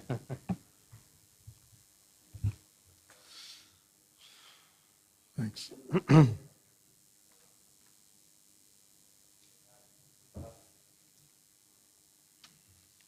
ننتقل الآن إلى محاضرة. We'll move now to the next session under the name of Restoration of Ecosystem in the area, provided by Ilham Al-Abbadi from Balka Innovation Institution. Please, the floor is yours.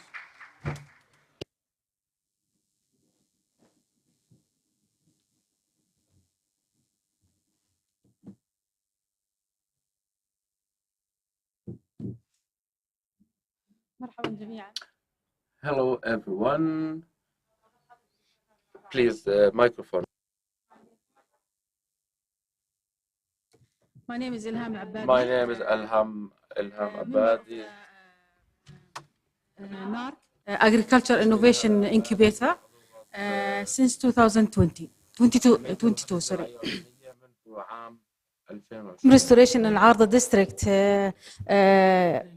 it was a hope and a dream for my ancestors, because one of my uncles used to say, I'm from the local community, live in Bayuda village.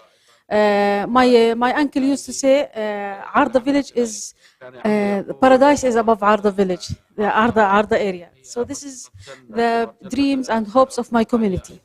So in 2014, we started analyzing, trying to understand, incubated by GIZ program. So we wanted to make this dream happen. So we started with the tree planting campaign with our local community, with the children, tree for every child campaign, all of this. Can you show the slides, please, for my presentation? The first map. العرض التقديمي الخاص بي لو سمحت على الشاشة. This is the Arda area. هذه منطقة العرض. The area is 100 square kilometer. The highest altitude is 745. The lowest is above Zarqa River, is like 100, around 100. The forestry land in the Al Arda district is 11 square kilometer. When we started the campaign in 2014, we wanted to declare with the municipality the whole area. We submitted the form, we did the ecosystem, the vegetation analysis with the Royal Botanical Garden, we did the ecosystem, ecosocial analysis, we did the ecological analysis, and we submitted our folder. But it was rejected because some of the local communities, they refused to engage their lands or involve their lands with the declaration. So we came back, we met with NARC, and we have this situation. So they said we need to work in the forestry land. We met with the Minister of Agriculture, and they explained they gave us the permission to use the declaration of Arda district within the forestry land, the 11 square kilometer. Then we started with the first 2 hectares, 20 dönums, which is a big area in Jordan. Jordan is a small country. So we had this, the 21st dönums. We went in the in Maysara village, the highest altitude, because it's the gate of the area. It have mother trees of oak trees. There is a lot of competition in land use, even it's forestry land. Now it's the touristical movement. Everyone wants to have a chalet or a house village for rent, and it's a big business. Everyone wants to have a small piece of land in Arda and Ajlon and these green lands. They don't want to contribute in planting and trees, but they want to buy the most beautiful with oak trees and very green and attractive land. So we started with the nursery with NARC. We brought the seeds from the same forest, the mother trees. So it was oak trees, pistachio, Palestine pistachio, Atlantica, buckthorn, like 15, 16 varieties. They are now 1 year old. They are ready to be planted in the site. We did the landscape permaculture practices. We sit together with the NARC team and the local community, with our friends, with the people who's interested in permaculture and ecosystem restoration, and we did the design together. We dug the swales, we dug the holes. Now I just came, sorry, my shoes is dirty because I came from the site. All the holes are filled with water, alhamdulillah. 3,000 holes. We don't mean to plant the 3,000 trees, but we wanted to harvest as much as possible of this rain shower. And we are expecting, inshallah, on Sunday, another rain shower. This is the 3rd rain shower here in Jordan, alhamdulillah. So if we did the measurements 40 by 40 by 40, 3,000, the accumulation of the water stored in this rain shower in the land is 120 square meter of water, alhamdulillah. Again, the community engagement, because I am a local community, they refused at the beginning in 2014 to start this movement of the ecosystem restoration. So we sit together. We decided to do the work in 2 levels. part with the community within the residential areas, and the other part within the forestry land. Within the residential areas, to grow or to provide fruit trees for the families. We did with our friends and partners, APN and partners, we did detailed survey of the community assessment needs and their water storage within the households. So we provide the families with 10 trees for each family. Bayuda village, 4 villages, we provide them with 620 houses, 200 trees, 25 varieties. Now they have sufficiency in lemon, for example. They don't buy from outside. So they are happy now with what we are doing. When in the common areas or the forestry land, they are excited, they are curious, they come every day watching us what we are doing, helping. They get excited, involved, and some people they wanted to have a piece of the cake, so they put some sand. They said, I also use this land for a cafe here.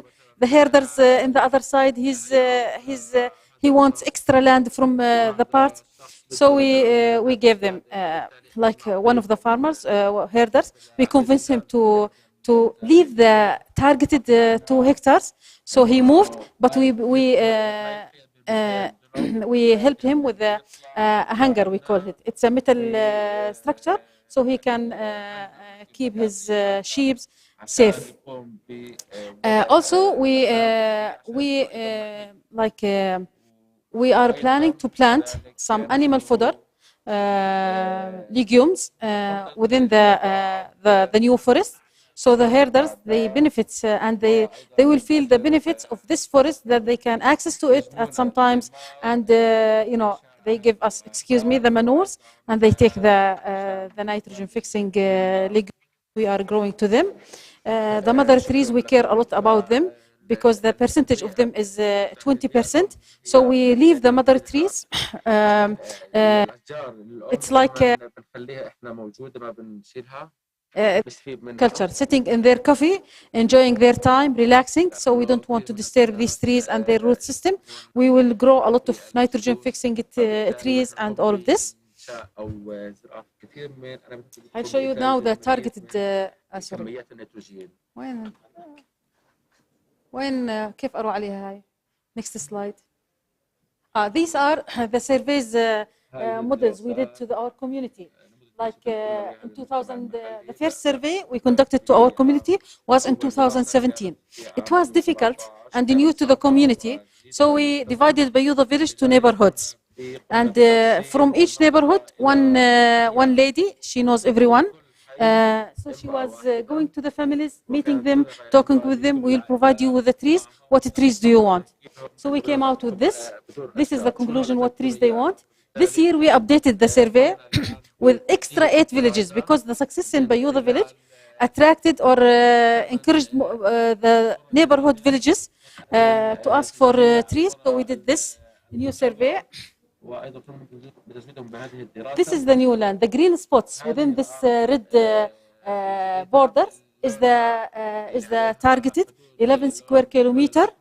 This will happen maybe in my generation, in the next generation, but this is a dream with the agreement with NARC, with the Ministry of Environment and Agriculture. Now it have legislation structure and it have recognition, which is very important, that it's recognized. This is the new land with the swales, with the contours, with the borders, with the, the teamwork, the visits from NARC, the discussions and the talk.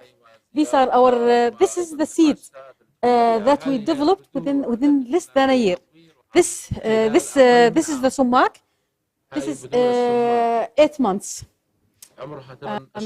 Our team, the ladies, they are shy sometimes, but it's coming. Next, inshallah, they will get involved more.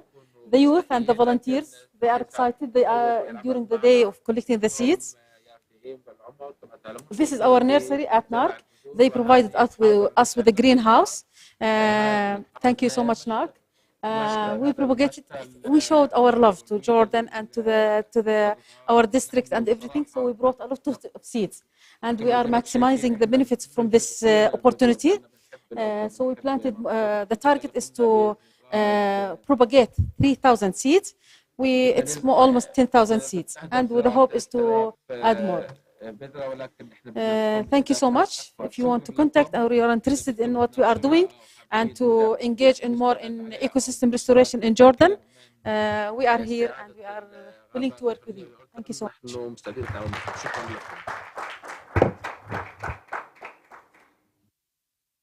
Questions?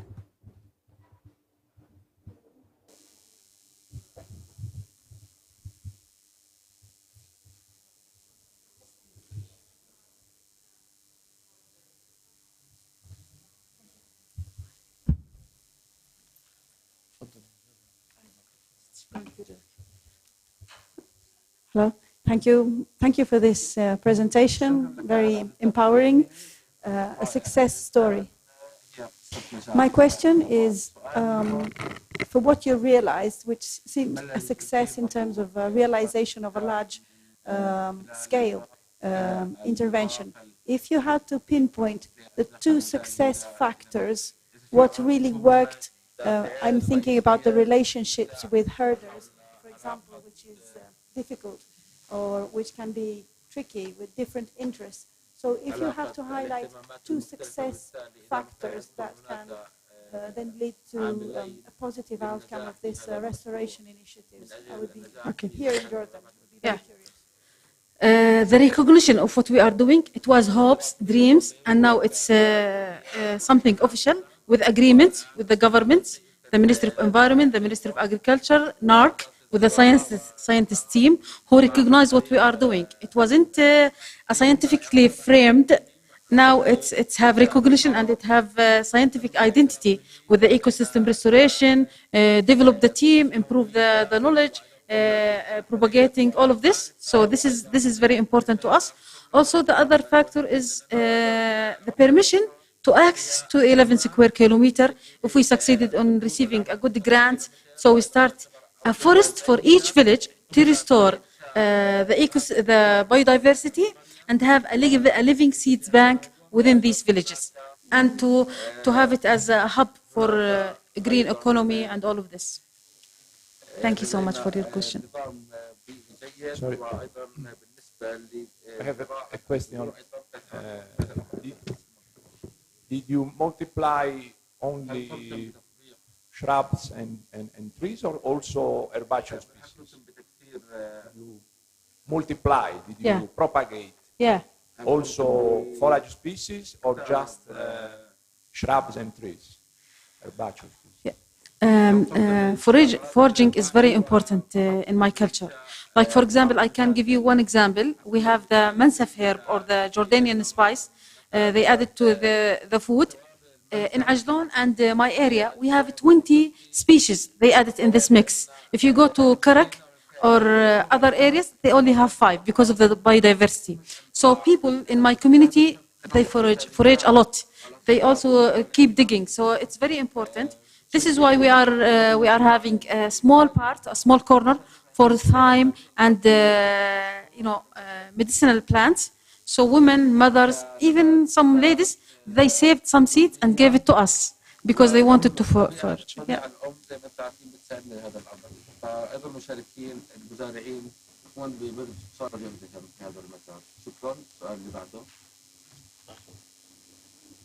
Okay.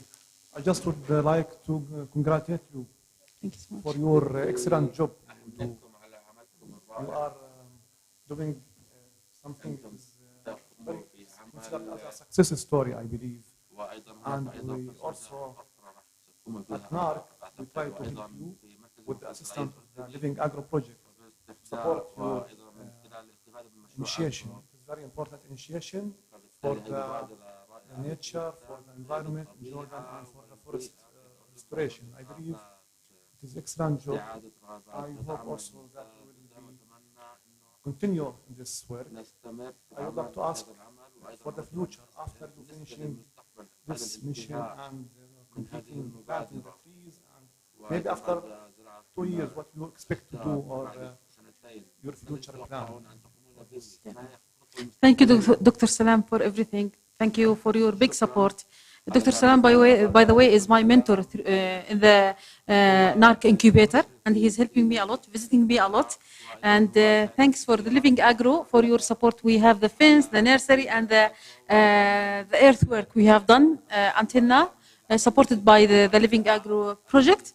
Our hope for the future is to have our local nursery where we propagate the seeds from the villages and the remaining fragments of the natural forests within the area, so we don't have to travel and to commute, and to the youth expand the network of the greeners or restorers within these villages. So this is our hope, and to start more forests, which creates more jobs for the youth, because the high percentage of youth is 75%, and most of them are jobless. So they need any opportunity. Thank you, Dr. Salam, for your question. And for sure, the declaration of the area to update the file for Arda district to be declared as environmental zone within the 11 square kilometers. So we have it official, and we start have implementing within this plan. Last question. I think we are fine. Thank you so much. Thank you for me. شكرا السيدة إلهام. Thank you, Ms. Ilham Abadi, for this valuable presentation. And this is to finish the second session for this day with a lecture by a presentation by Dr. Ahmad Schreider, who will present us about the wildlife of Barkash forest. And please, Dr. Ahmad, the floor is yours. 59 شريحة. أسعد الله صباحكم. Good morning. First of all, I would like to thank the organizers and the National Research Center to give us the floor to talk about the restoration of forests. Please forgive me that I am an archaeologist, but I'm going to talk about the natural recreation and maintaining and safeguarding the wildlife in Birkish forest in the northern part of Jordan.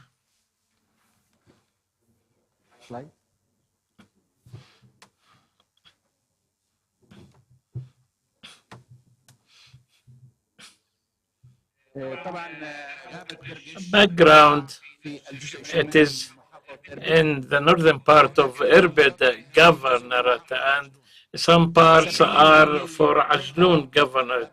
70% of the space in Irbid and 15% in Ajloun. So while the media, Jordanian media, so anything green is for Ajloun. And we know we love their people in Ajloun, but it should be reported to Irbid, not Ajloun. I'll go directly to the topic. The Kura district population 180,000, and the population ratio is the highest of Jordan, but it is of a natural geographic status. This is the district here. This is the Kura district, southwest part of Irbid. These are the districts of Irbid Governor. This is the one. Here are the location of the forests. What distinguishes of Kura that there are continuous flowing valleys such as this.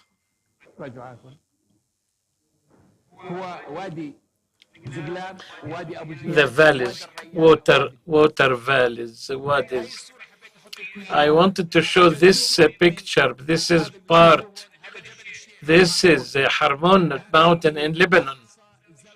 This is in in Lebanon.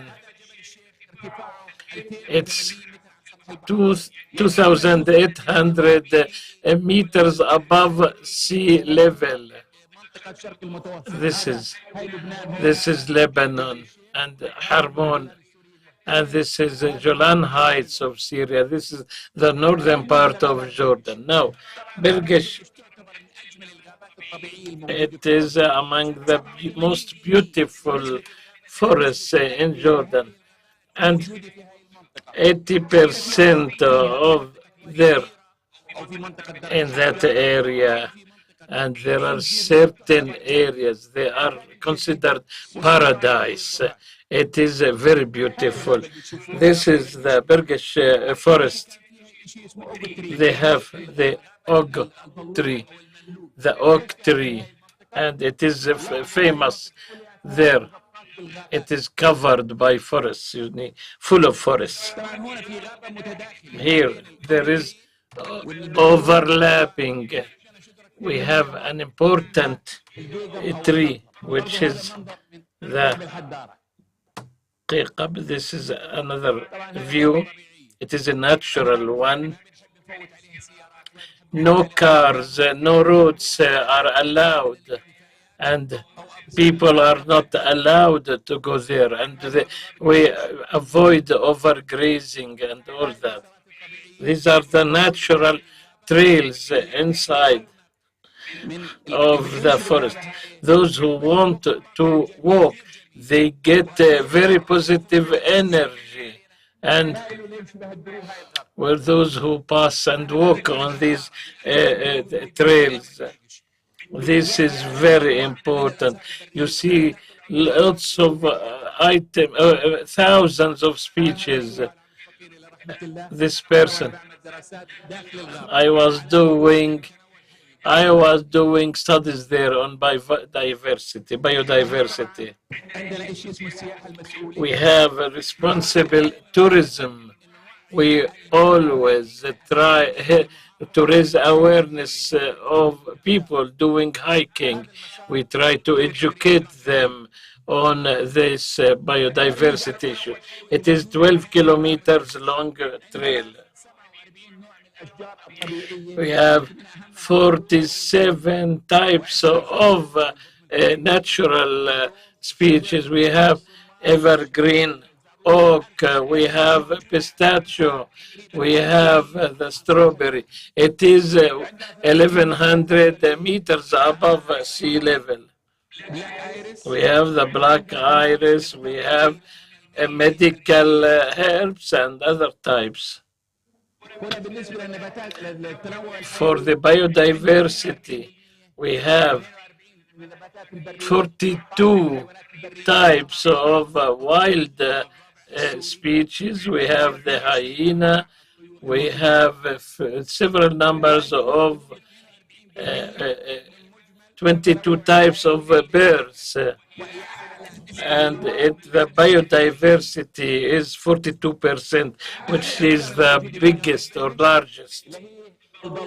The main types of trees, this one, evergreen oak, and there are 3 types of green oak. This is one of them. This is the pistachio palestina.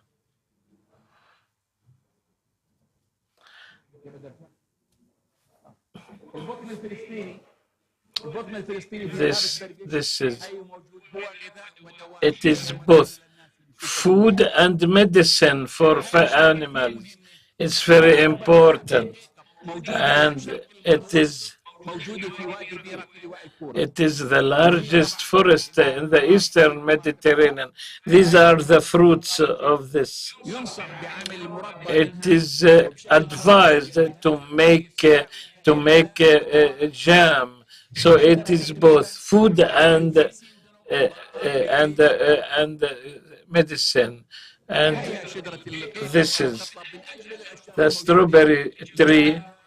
It's very beautiful and very attractive. Now this is the olives. We have the most ancient olive trees in which is Arar olive tree.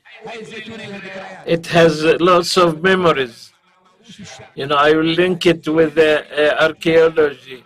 And our famous poet, the Jordanian poet, used to say poetry in under this tree. Animals of this forest. We have this striped hyena, especially at night. This is the badger, especially where there is water. The Persian squirrel, short-toed eagle, and this chukar. Now, for the wildlife flowers, we have the fauna and flora, and they are listed on the CITES annexes, and it is of 3 types. 1, 2, and this is the poppy. This is the cyclamen, round-leaved cyclamen, and we have different names, but the scientific name is round-leaved cyclamen. The natural tulip. This is the tulip. This is the logo of urban governorate. The yellow and white flower. And we have this herbal for medical winter saffron. And this is the national flower, the purple iris. This is the most ancient oak tree. It died in 2002 due to negligence. This one before it died in 2002. Now we talk about the restoration of forests. One of the types, which is for the nature, we bring soil and we make balls, and we put the seeds, and we ask those who do hiking to throw them in remote areas to restore. And this shows group of colleagues. They are doing the balls where we have the seeds to throw them in open spaces. This is how they mix. There is another important issue. We do awareness. We raise awareness for the young people. So we do the awareness for university and school students to maintain and the importance of maintaining biodiversity. So here, see here the ball after it was thrown, and now they started here. And we give them for those who do hiking. When they go to remote areas, they throw them. See, they are, this is Raed and Muhammad, to throw them away. And we ask them to carry these balls with them and to throw them in remote areas. See, this is very beautiful images. So they do hiking and they do restoration of the forest.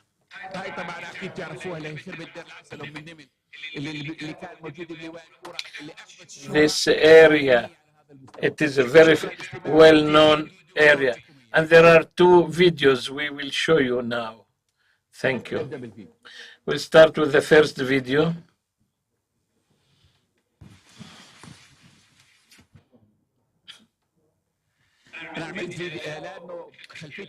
As I have a media, I did 2 short videos of our work on a voluntary basis regarding the forest. مكتوب عليه واحد احمد.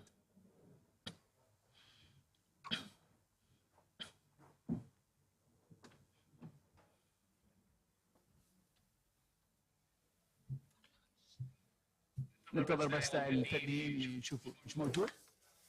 We need to show the video.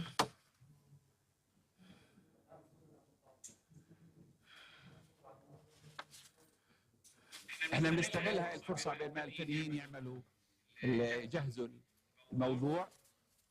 في معي فلاش موري موجودات.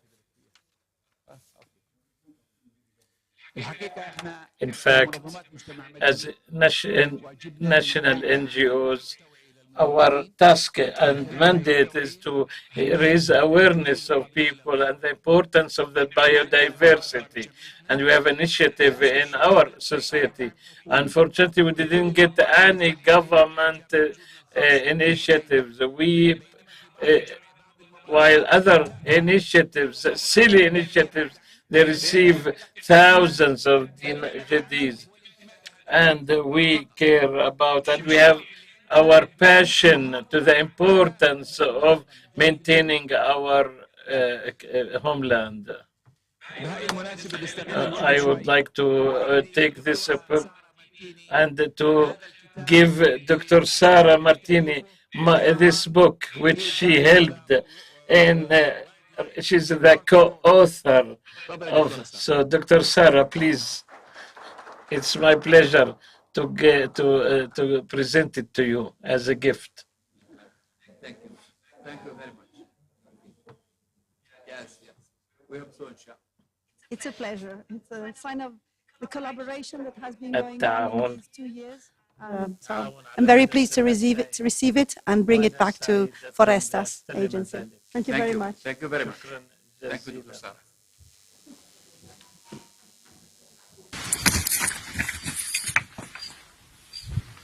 عوافي احنا ضمن المسارات اللي بنعملها في منطقة غابات برقش بلواء الكورة. Within the trails, we provide free service to the nature, which is about certain medical and herbal herbs. But because of overgrazing, firing, and others, some species are no longer existing, and it's also the climate change played a role in this. So we start planting these. You see, here we have this several species, the black iris and other types, and we bring them. We hope that once we have rain, to have biodiversity. Also, we do this on a voluntary basis to restore the biodiversity of this. And it's 42% of the total biodiversity of the kingdom. Thank you.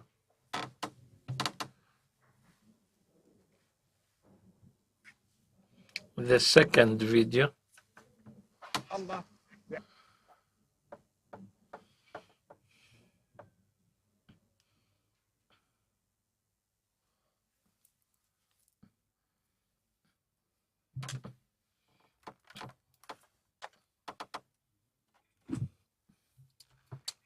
استمرار أزهار ونباتات برية وطبية نادرة فكرة بأت على تطبيقها مجموعة من المتطوعين. It is a TV reportage and talking about the restoration of the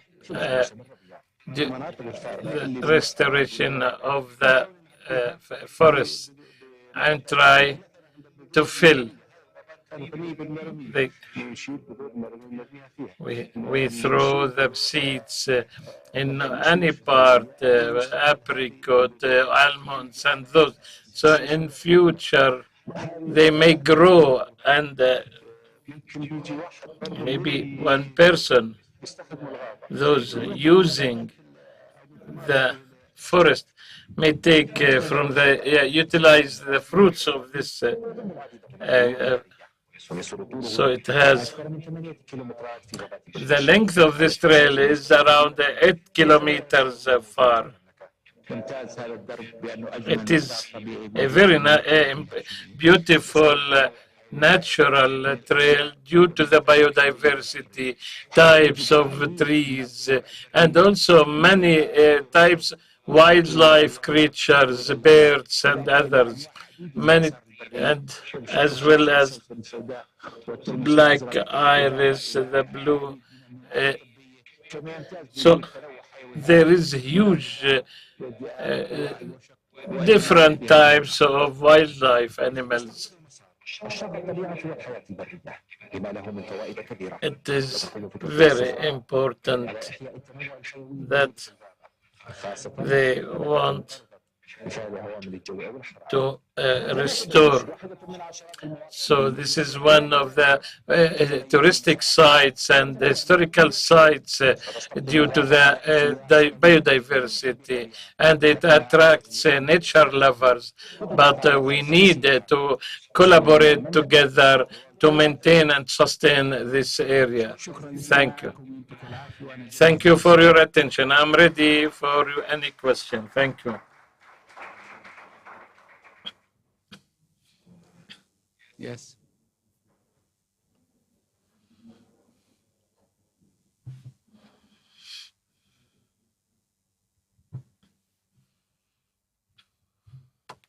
Thank you very much for your very exciting presentation. And I would like to know what's about wildfire prevention, because, for example, also in our region, we have very difficult situation, and in many areas there was a sort of natural selection, and many areas have mainly quercus cork, because they could survive to repeated fire. So I would like to know more about fire prevention. How do you manage the understory? And also if you have some area with this resilient vegetation. First of all, I want to tell you that we are NGOs, we are non-government organization. The main job of my society and all society about awareness. We are making awareness to the people who are near the forest, or the people in the university or schools, about how to conserve nature. The main objects in this project is how we conserve this about the fire, because most of the Jordanian, we are making picnic near the forest or in the forest, and they can making sometime many fire in this forest, especially in Bergish. What you are do, we are making information, we are making social Facebook or Twitter or everything, to be awareness about how to conserve this nature. We are cooperate with the government, especially Ministry of Agriculture and Ministry of Environment, to be our cooperate, to be making places who are uncovered by the. But I want to tell you that we are not allowed to introduce any trees without in the original trees in the region. We are encouraged to indicate about the oak tree, because the oak tree is the main trees in this field. And thank you.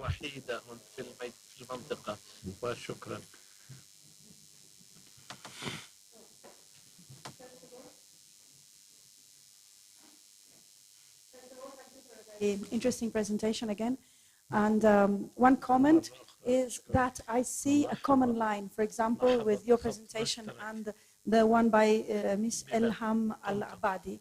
And I think, again, it's a case of positive involvement of several stakeholder types. So on one hand, we have the government involvement, which gives the endorsement of the activities that you carry out. Then there is the involvement of the civil societies through the association and the NGOs.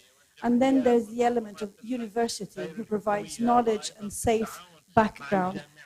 I think these three elements are very important, and within itself, these initiatives are a living lab. So a way of putting together the forces and the strengths of each of these elements. And the important thing is, if you have university alone, you cannot reach the target. If you have ministries alone, government, you cannot reach the target. If you have society alone, then you're lacking the normative structure, the endorsement, the empowerment, or sometimes the knowledge. So it's the success again here is having all these three elements together and employing a lot of time to make this relationship work. So again, the approach of living labs and building relationships becomes fundamental. This was the comment. And also I see another common line with some of the presentations that were done today about the alien species and the risk of that invasive species pose to environment. So the question now relates to something technical, which is in the below as a starter of this innovation. So the question is, how do you provide the seeds, and how do you make sure that they are locals and they are given to societies without the threat of being used in environments who are not appropriate? If you do training, or if you rely on science institutions, or if you rely on local knowledge like villagers that provide their own seeds. So the question is, do you think that seed availability is a limitation on this, and how do you address this issue in general of the appropriate species in the appropriate places? Thank you, Dr. Sarah. I want to ask you about your question. That we are the traditional knowledge from father and grandfather, as this is very important for this conserve about any risk about fauna and flora. We know that the fauna and flora are making dangerous, and the IUCN put 20 Jordan fauna and flora at red list. What you are doing is NGOs, especially we are going to the traditional knowledge to have a good seeds when you are repelled in the forest. But I want to say that the Jordan Center of Researcher, I think this was a bank of genetics. It's very important. I think Dr. Salam, that bank of genetics is very important because we have original seeds or trees here in Jordan, and we are looking for the future to cooperate with NGOs and the government and the organization to have a good master plan about the agriculture in Jordan. And thank you.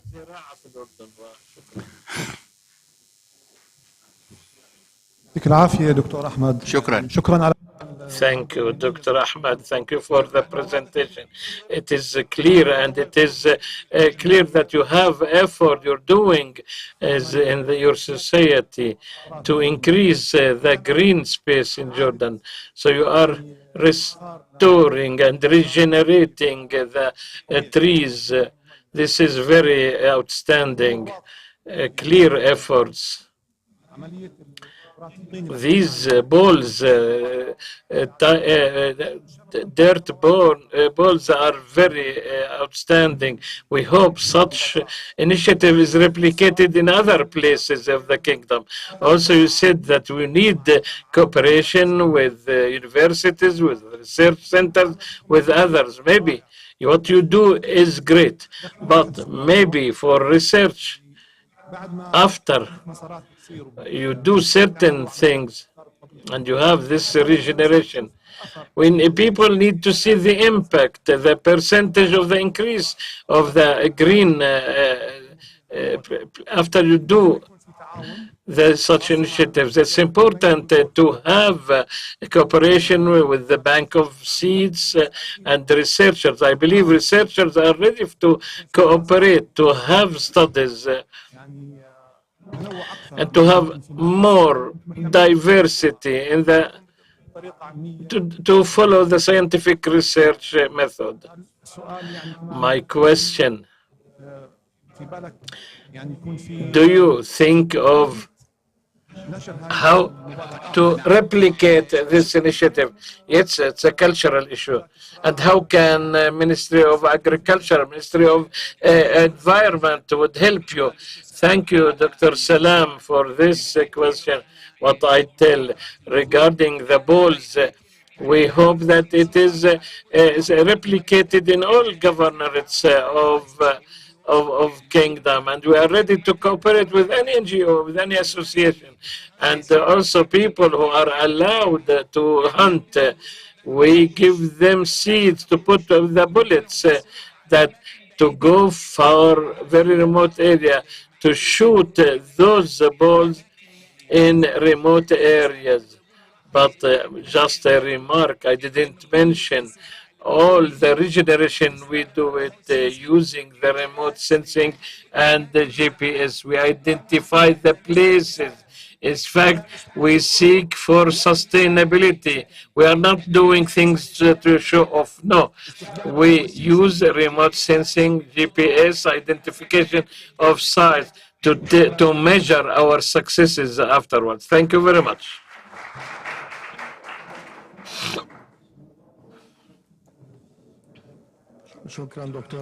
Thank you, Dr. Ahmed.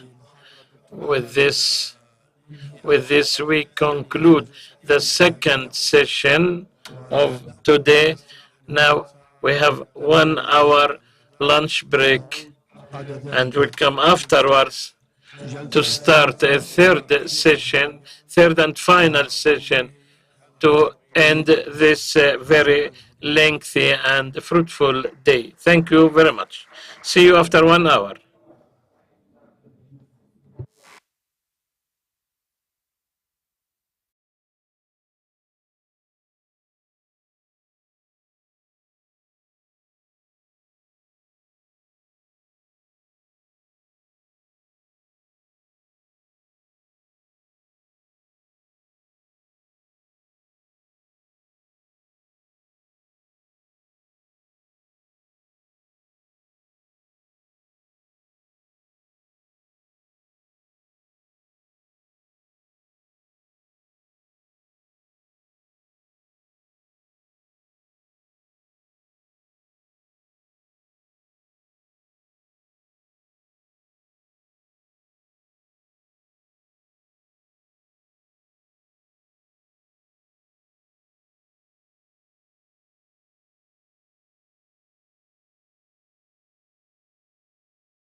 infatti mi metto dietro.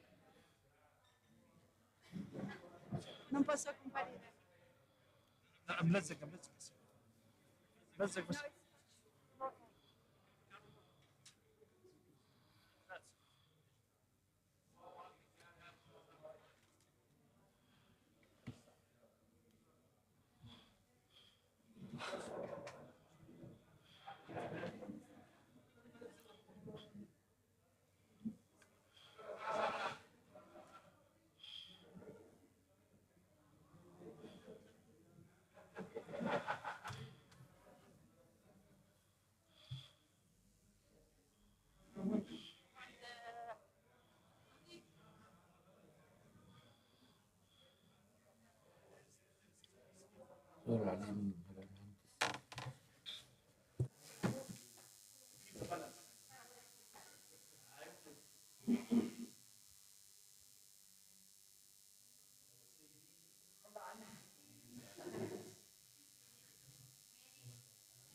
والله ما يحكي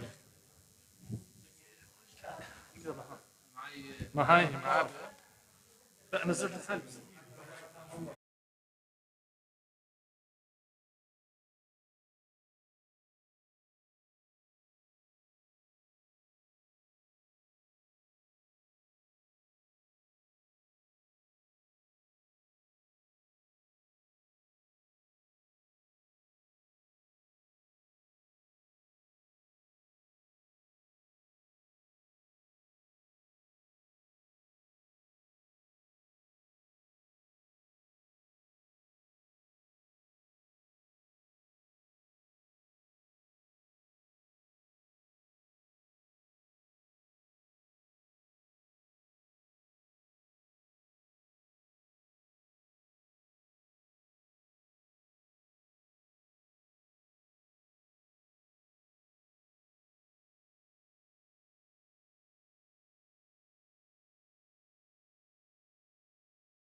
like to invite him to give a speech. Please, Doctor, the floor is yours. Thank you.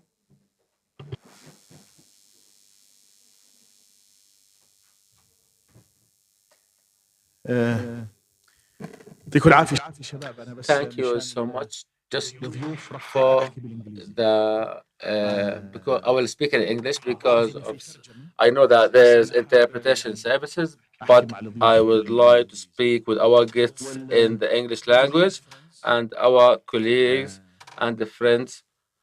collaborators within the scope of this wonderful project, Living Agro. It's really great pleasure, honor, and privilege to have you here visiting us in Jordan. But I would love to tell you a few secrets about this country.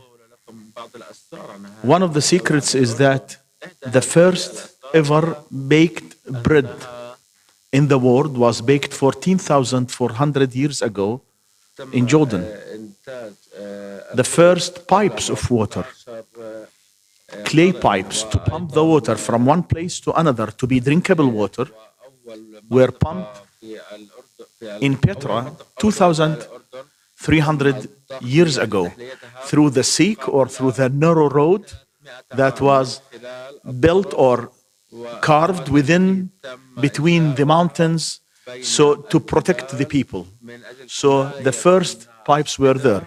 And also about 3,400 years ago, the first water harvesting project that human beings ever built were done there for green water harvesting, which is increasing the water within the soil texture. Also, I would like to tell you that we are very proud of the finding that was probably mentioned yesterday, that our Mihras olive trees are ancestors from Toyo and Monzanello. So we are kind of relatives with the Italians also. So this is through olive trees. And honestly, I have to tell you that we are sharing a lot of common things from the history, from the historical side. If you go to Jarash, to Qais, to many other locations, you will find a lot of archaeological sites that are probably common between us, Syria, Lebanon, and Italy, and many other countries where you have the Roman and the Hellenistic evidences, archaeological sites. But what is most important, all of us are enjoying almost the same cuisine. But to have the same cuisine, you have to grow in a safe way. Unfortunately, the very intensive agricultural approach that people were implementing during the last 50, 70 years had a very deep negative impact on the environment, on the ecosystem in general. Such approaches like the living agro or as agroforestry approaches is definitely one of the best tools and solutions to make sure that after 100 years or 200 years, there will be a forest, or people will still find some oak trees, or diversity from within the tree. We need to bring back what was said by Confucius some time ago, or long time ago actually, that when we lose the last drop, when we cut the last tree and catch the last fish, then we understand that we cannot eat money. So we have to remember that we have to think about the future and how to safely utilize what we are having here within the Mediterranean. By the way, one of the very important things I want to highlight that, you know, Vavilov pointed 6 points in the world as sources of origin for plants. What is interesting, 2 of those points are located in the Mesopotamia, in Jordan, in Palestine, Lebanon, Syria, in the Fertile Crescent. So despite Jordan is really very small with its geographical area, but we have 2 times more diversity than, for example, England does. In England, they have only 800 recorded plants, or 800 something. In Jordan, we have more than 2,500 different plants. So I would love to say we need to help each other to continue. And something that I want to highlight, soon they are calling for the next Prima. Don't lose time and wait until you finish the project and then apply for the next Prima. I would suggest you build the consortium today, apply tomorrow to make sure that you will have the call to be invited to apply. By the way, now consortiums are being built. This is already a successful consortium. Build the next one. It's only 5 pages. So use the rest of the time not in discussing success stories. Discuss how to plan for a better future and for next project that would give all of us the opportunity to win a new Prima to keep this cooperation going. I don't want to take longer time. I hate politician speeches. I had just a speech from heart rather than also expert.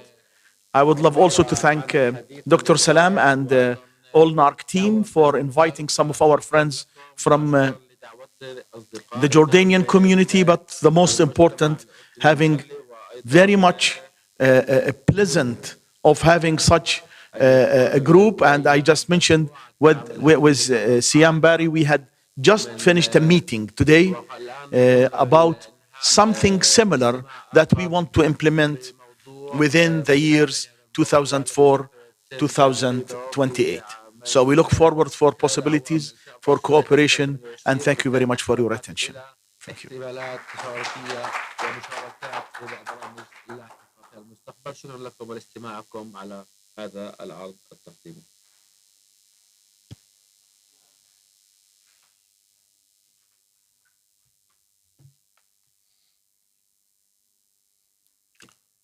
شكرا دكتور حداد لهذه Thank you, Dr. Haddad, for this speech coming from your heart, depth of your heart, which indicate some of the future points to cooperate with the international organization, especially the Italy government.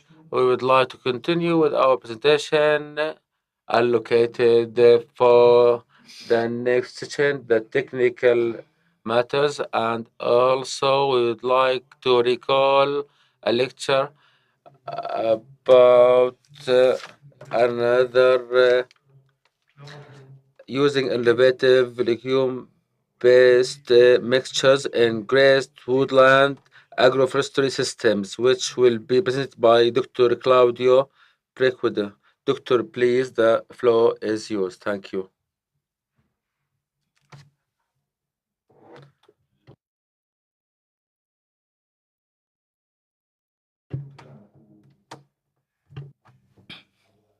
Chairman. Ramadan. we have a dinner yesterday together in the center of the town, and we could speak a lot about the connection between Lebanon, Jordan, and Italy. So it was very nice evening. I say thanks also to the director of NARC, Dr. Haddad, because I was afraid to keep awake the people while he introduced very well the afternoon session, giving us very strong input also about the Prima project. Sarah, take notes of Prima project. Very, very interesting for the future. I completely agree with you. Well, and I'm going to talk about the introduction of innovative legume-based mixture into the Grazed Woodlands. So the main purpose of this introduction is to improve the farm sustainability, reducing the inputs of the silvopastoral farming system. So reducing the use of fertilizer, the use of herbicide, and in general of the chemical, at the same time to increase the ecosystem services, so increasing, for example, biodiversity, but also prevent erosion, wildfire, and so on. Why we have to use legumes? Could be an easy answer, could be obvious, but I would like to remember you that we are lucky to be in the Mediterranean area because we can grow the legumes also in winter. So we are used to utilize in our farming system every kind of legumes. We have a high variability in comparison, for example, to Central and North Europe.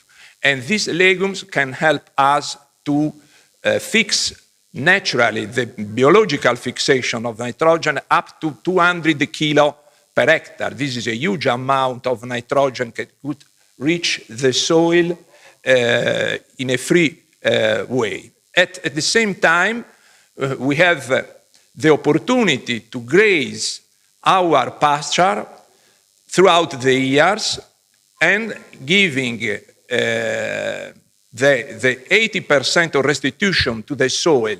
So it's very, very efficient system. So there are several benefits utilizing legumes, not only the nitrogen fixation, but also the improvement of forage quality, the seasonal distribution. We can prevent the weeds, prevent soil erosion, and improve soil organic matter, as well as improving the animal product. So within the activity of Living Agro project, we are carrying out several trials, demonstrative on-farm trials, one experimental trials. Here you have some picture of the experiments in Sardinia. We established this trial last year. We were unlucky because the season was very dry, autumn was very dry, so we could sow late, but the results are in any case interesting. You can see the difference between the two treatments in the picture in the right, the comparison between the innovative mixture set up from CNR versus the natural pasture. You can see the difference also in terms of color of the two pasture. And we are testing not only these two legume-based mixture, we are also evaluating the natural covering fertilizer. We are using a 6-component mixture with the components that are from different functional group. You recognize here a person, I think.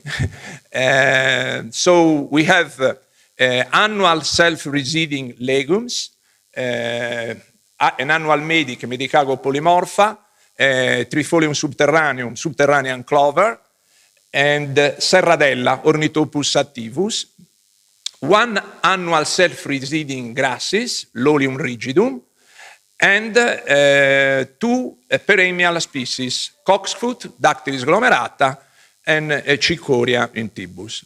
So these species differ as agronomic traits, as function, because we have some species that is nitrogen fixing, and while other are consuming nitrogen. Some species is with a prostrate habitus and another one with erect habitus. A different level of hard seedness, different level of earliness. So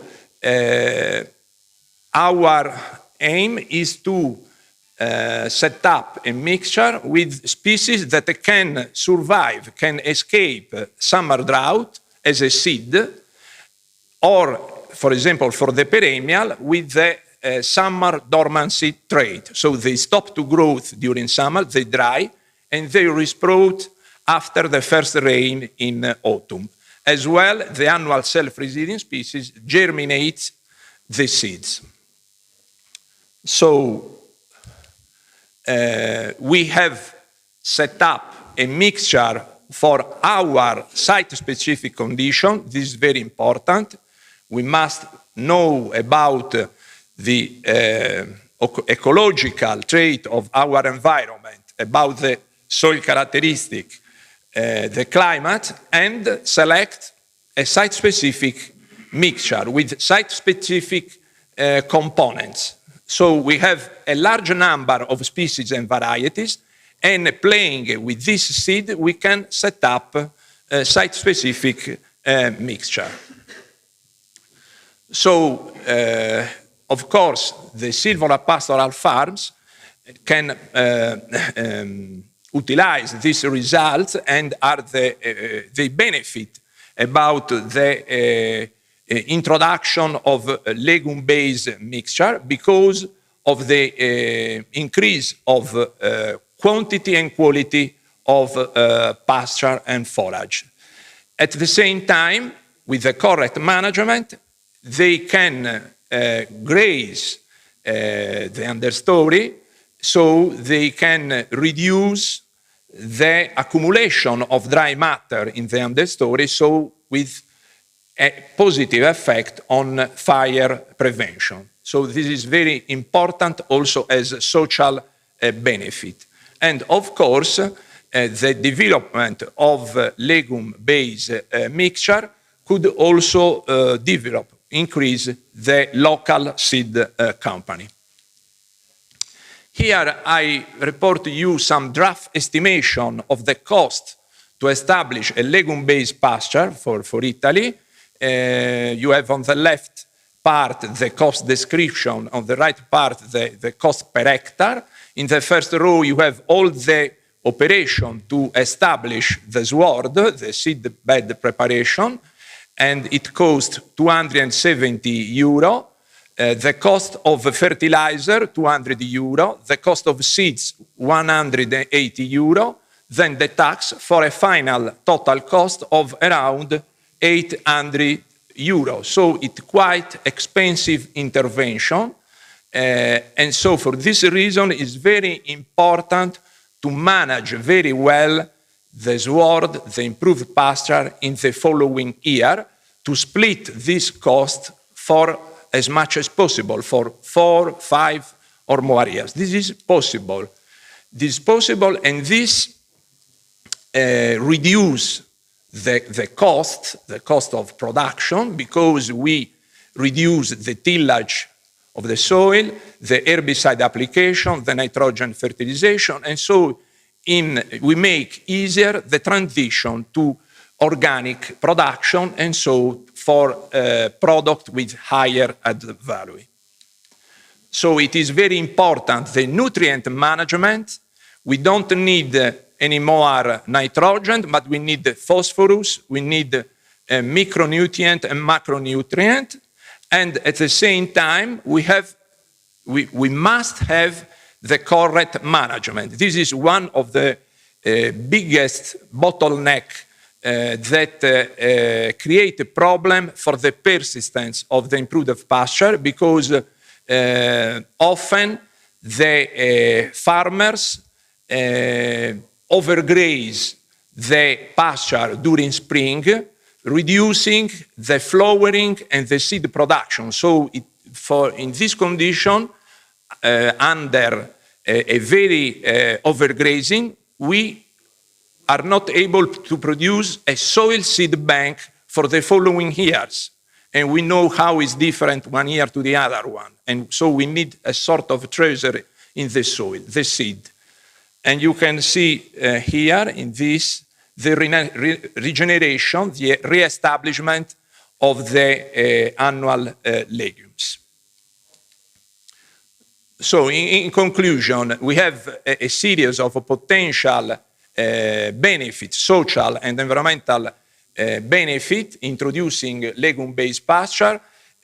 From one side, the increment of farmer income. Indirectly, we mitigate the climate change.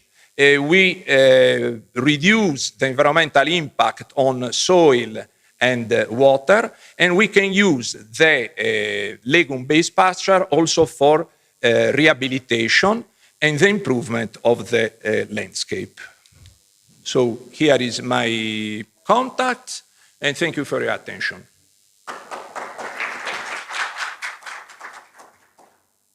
I keep my...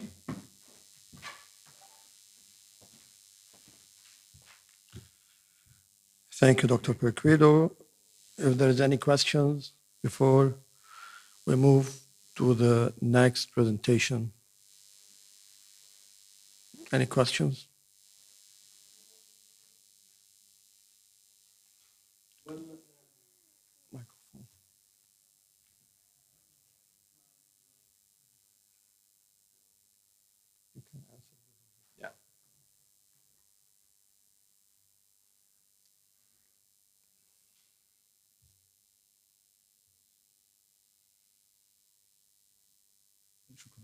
I have two concerns here. The first concern is fertilizers. Plowing or tillaging the forest. And two, how we choose the varieties that we are going to grow. Are they native or introduced? Because one of the concerns is whether we are going to face invasive plants if we introduce some invasive varieties, or not native, maybe commercial varieties. Then we will lose the local biodiversity within the forest. So my suggestion is What if we make once intervention, plowing one location by creating an area or a micro ecosystem like the Valirani, you know the Valirani equipment?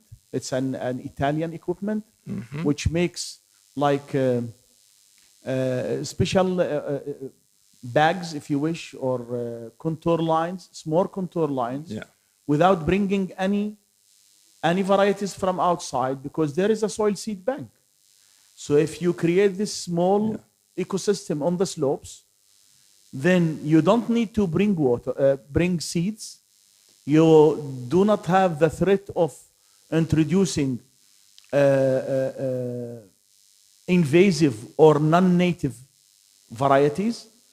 You give the local plants the opportunity to survive, and you don't need to plow every year. It's only once. So it's just a question. It's just a question or a suggestion, because I believe that this is a very good approach, legumes issue, but it needs to come from the local seed bank to be replanted with calculations about what is the normal distribution of such plants in conserved areas. So this is just a suggestion in order to avoid converting forest into a farm, but rather rehabilitating the forest to make sure that it can sustain itself and to give the opportunity for native local plants to regenerate, and also, as I mentioned, the regeneration by defecation of having sheep going in, but definitely not goat, because otherwise they will eat also the trees. Thank you. Yeah. Thank you very much for your comments and your question, because it's really a very key point, this. So it depends to the situation. We have a very degraded area where we need to introduce the legumes, otherwise we have to wait years and years. There are other more favorable situations where we can just make a botanical survey, maybe keeping some soil sample to evaluate the natural seed bank, and to avoid an introduction of new seeds. Just with the management, you can fertilize with phosphorus, you can manage the grazing, and naturally there is an increase in the native legumes. So you can avoid, it's not an obligation, I mean, it is only for the area where we have a very severe soil degradation and botanical degradation and low production. The other aspect is the ploughing. We don't plough. We do a minimum tillage or sod seeding. So we try to be more soft as much, hopefully with just one tillage. I mean, if we manage correctly here, this is a key point. The animal management, the livestock stocking rate, and the seasonal management. It is really important to reduce the development of unpalatable species and create the soil seed bank, because we try to build during spring the soil seed bank in the soil. So also in Spain, in Italy, many times we face problem because the management of the farmers is not correct, because they manage the pasture like cereal. They overchange the pasture during spring, and so we don't have a regeneration. So this is a very important point. The other aspect is the promotion of local seed production. This is really the hardest task. We worked and we selected two new varieties from the local germplasm. So we introduced these two components in the mixture, and we selected and we found also some material that was originally collected from the Australian scientists in Sardinia, also as well in other Mediterranean region, imported in Australia, selected, multiplied, and resell to us. So we know some of the origin of this material, and we combine the two. The real problem is to develop a Mediterranean basin seed production of pasture species, because it doesn't exist. We import totally from Australia, part from New Zealand, other, we are talking about Monsanto, is the same for the seeds. We have 2-3 main world companies and they manage all. The Mediterranean market is very small and they don't care. So we must develop our seed production. For this reason, one suggestion could be to use the seed stripper. The seed stripper is a sort of small machine. It costs 3,000 euros, and you can collect the wild species in the field. Then you trash and you can reseed in the following year. This could be a way at least to promote in sensible area, in protected area, and to improve the pasture without introducing other seed, because also with Sarah we were discussing this topic, because Forestas is responsible of 200,000 hectares in Sardinia. It's a huge surface, and most of these surfaces are parks, are protected area, very important for nature conservation.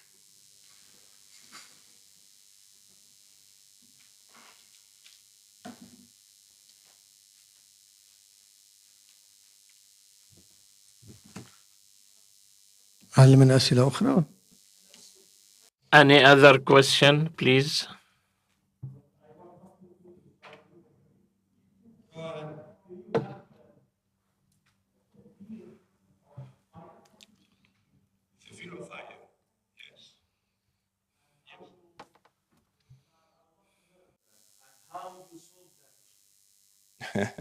This is a very difficult answer. I mean, we didn't find still the answer. Unfortunately, we are mainly relying on aircraft, on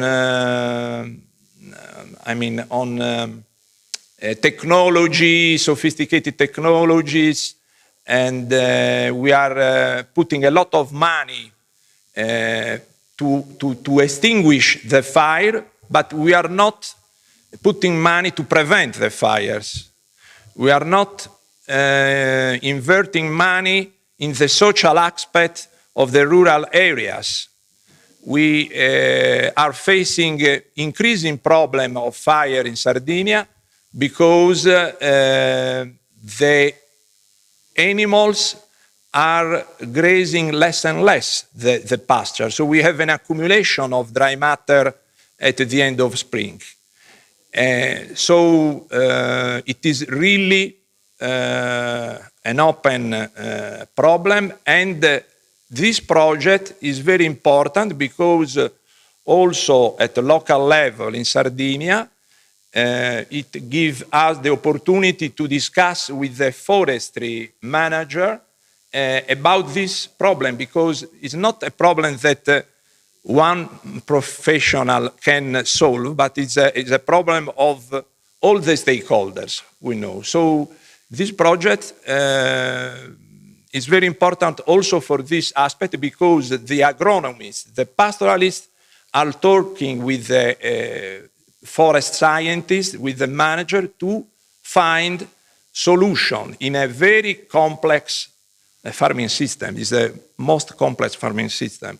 But, I mean, is also the, how do you say, it is trendy system. I mean, northern countries, central countries in Europe are looking for agroforestry systems to back again, to mix trees, shrubs, and herbaceous species in more complex systems. Can I take the chance to add something? Yeah. Yeah, because we started with not only with Living Agro about grazed woodlands, but recently Forestas, we are a government agency managing, as Claudio said, 200,000 hectares of land. We work in the fire extinguishing every year. It takes up half of our resources. We're about 5,000 people. And so we entered a project last year about extreme wildfire events and the innovative action that we will test in a living lab approach. So governance, people together, is using prescribed grazing. So use grazing to reduce the biomass, to protect the forest from extreme wildfire events. Because when the vegetation cover is so continuous, because there is land abandonment and there is no grazing for several decades, the biomass builds up and then we have problems of extreme wildfire events, not just small events, but the ones that you cannot control. Last year we had a 20,000 hectare wildfire in a couple of days.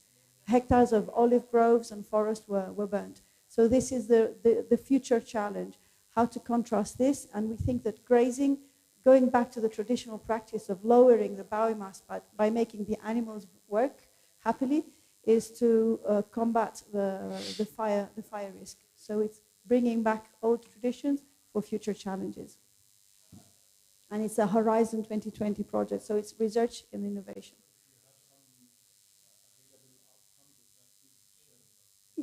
Yes, before coming here last week, we were in 2 workshops with people coming from the fire brigades, the government, the citizens, universities, so all types of stakeholders for questioning what is the real challenge and what each of us can do. So the first outcomes are the results of these 2 workshops, but for another 3 years, it's a 20 million euro project involving 35 partners from 11 countries. So it's a big project coordinated by Spain. So absolutely, we will share the results. And animals are the most cheap way to control this biomass. And it doesn't make sense to close the forests because we accumulate dry matter and we also lose biodiversity. Thank you, Dr. Claudio. Thank you.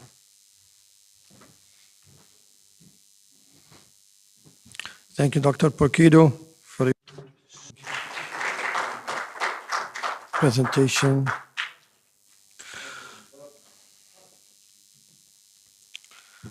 ننهي الجلسة الثالثة لهذا اليوم بالمحاضرة الأخيرة للمهندس يحيى أبو صيني الذي سوف يتحدث عن الزراعة المستدامة.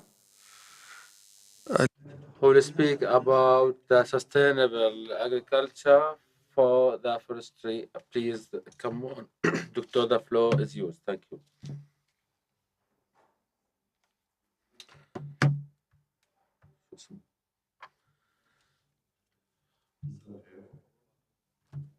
Good evening, everyone.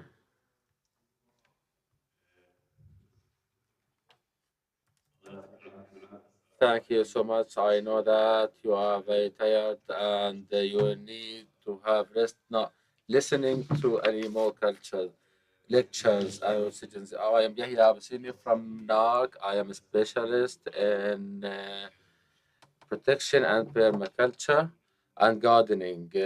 Our project will be about permaculture. I will say more than one name. We call it culture, and it is regenerative agriculture or the sustainable agriculture. This is its name. Thank you.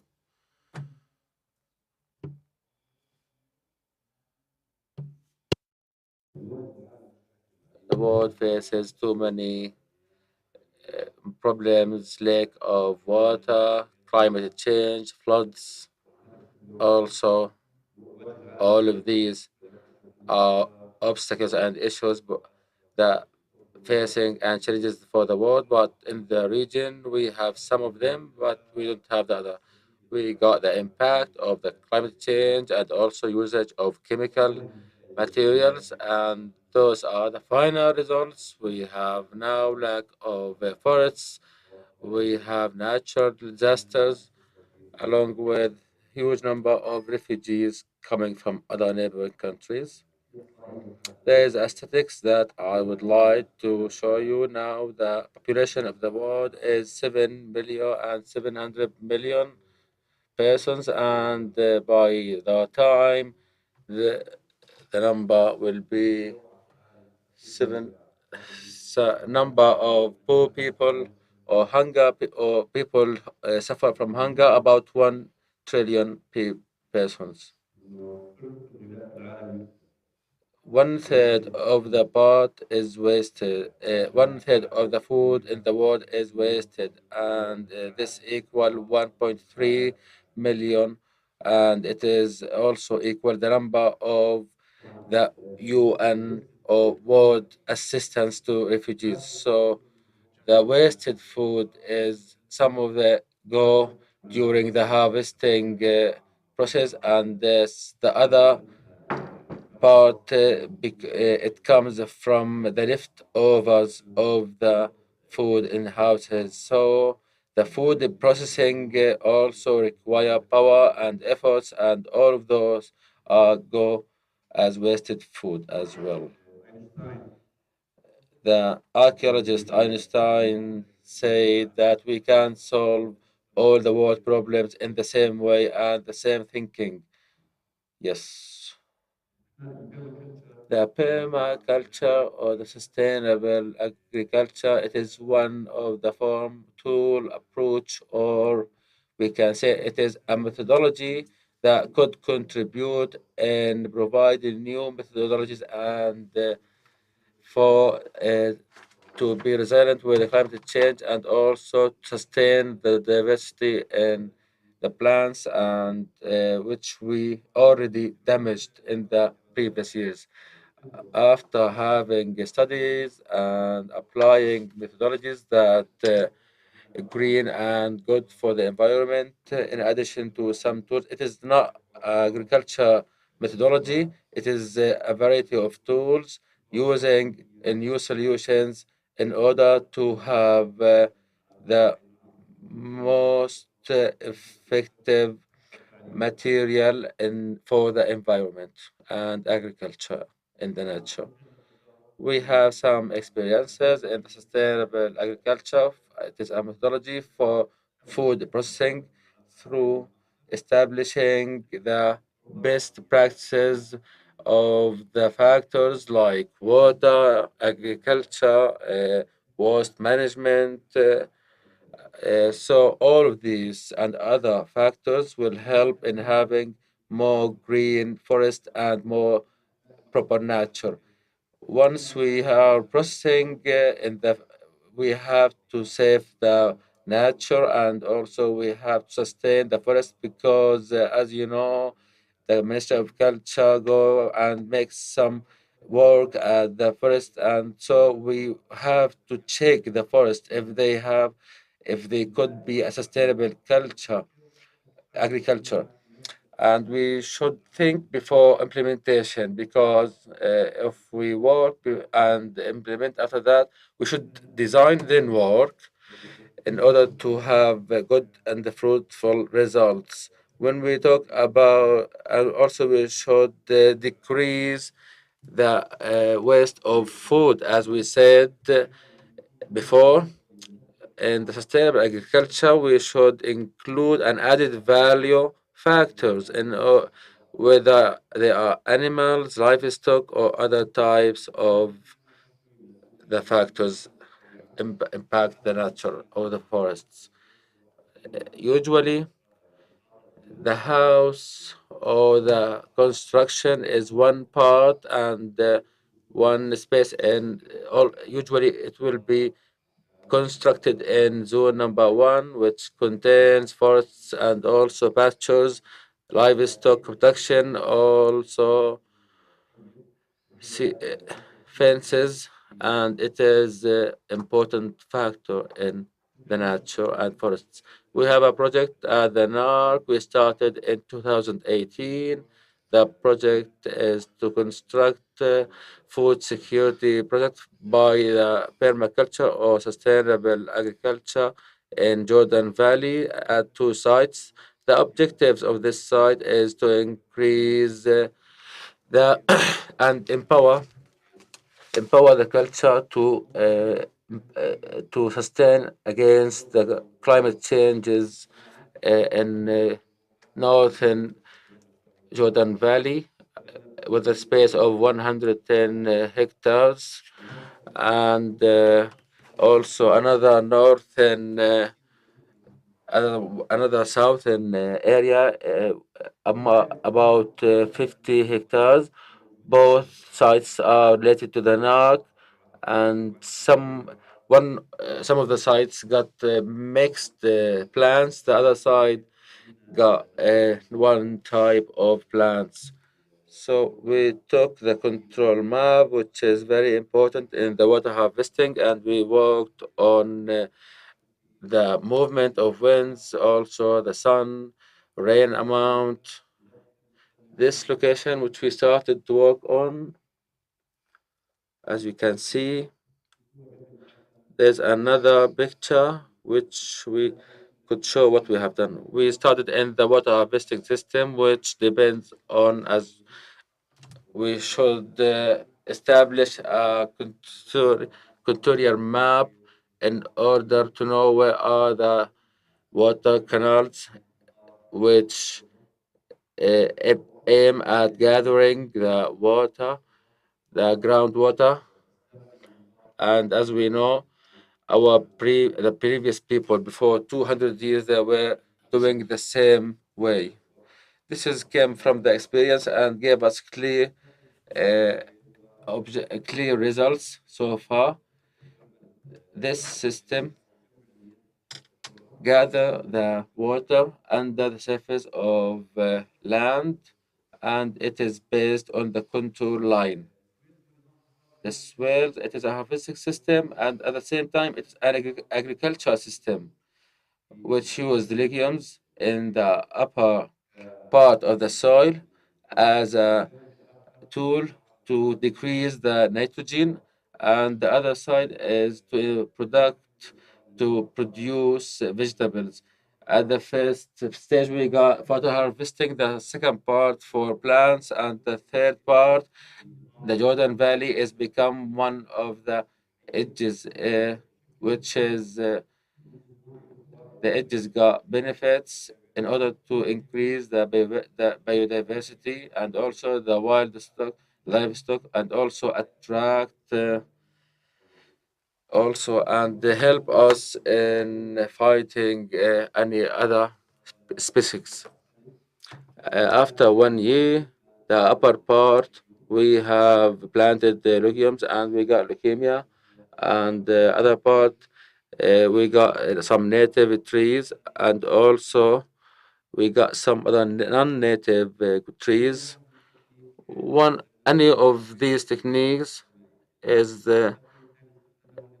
by water harvesting, and the other part is by wood harvesting, wood forests, which contain one of the individual or single stand plants, which could fight bacteria and other issues for plants. And after that, we got the results of that, but it needs time to have the clear results in order to have a satisfying results for us at the first scale. We got some other types. We got Garabi, We got other ground cover plants and surface plants. So we would like to do the same and also include other livestock like bees and other livestock, chicken or other things at the later stages. But at the first stage, we could not include such type of livestock. In the food first, we got a new technique or innovation. We have decreased amount of rainwater, especially in the southern areas, and sometimes it reach about 150 mil an yearly. So we have digged some wells, and we put in such we put the leftover of the processing of the plants in order to keep and maintain the sponges, and we use the green material.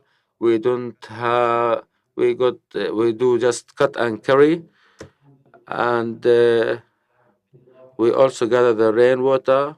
Along with that, it is work as a sponge technique in order to provide the tree with the needed amount of rain. This place in Northern Valley, Sharhabil Station, and the other part in the Safi Valley.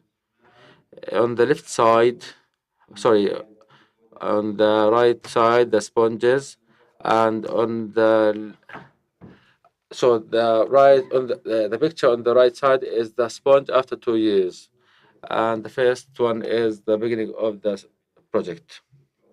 We have actually noticed growing, developing plants because of the high temperature and good soil that we have. Also, the method of agriculture, we have gathered the trees in clans in order to increase the quality of the soil and increase the amount of nitrogen. And after 2 years, we got these results. The also the upper picture in Sharhabil area after 2 years, and the lower one at the beginning of the project. Also, we have worked on management of all the leftovers of the processing of food for the damaged food, fruits, and we used it in the composting process in order to use it in the soils, in the soil process. We got the benefit of the grass by leaving it under it got flowers. After that, the bees could benefit from it. And the second stage, we use the cut and carry to use it for the livestock or leave it as is. Also, one of the form for the compost processing, we didn't did it so far because the temperature of the Jordan Valley is not appropriate. So the livestock we got using now the bees, duck, and also chicken. At the first stages, we can't include the sheep and other types because there will be a danger and risk on those type of livestock. When we talk about the livestock, we use it as a friend, environment friend tool in order to use it. And it is a livestock that could provide, in order, we have to provide it with all its right in order to work properly and benefit the environment. After that, we could benefit from its results. One of the methods I used, it's the mobile chicken tractor. We used it in order to protect the trees and some types of vegetables from the livestock. So we put it in some corridors in order to control all types of livestock. And the experiment is going good so far, but the best is to use other system, but we lack of because of lack of trainings, we couldn't apply it. So there are some risks that we couldn't use. We also use the Azolla system as because we want to make a system for the livestock and use it in more than one place. Like, for example, chicken, we got use the eggs and other things, and also the natural. And also it is a natural factor for protecting the soil, and at the same time we could use it for processing of food. And also we got one part for the ducks. We could use it in Azolla, and it will be used as food for ducks. And at the same time, we could use it as a fish for cultivating fish, actually. So this is our team. We would like actually to have them, but they left for other commitments. Those are our team, and thank you for your good listening and attention. Once again, I would like to say that Einstein saying what he have said repeatedly, just to make it. Thank you so much.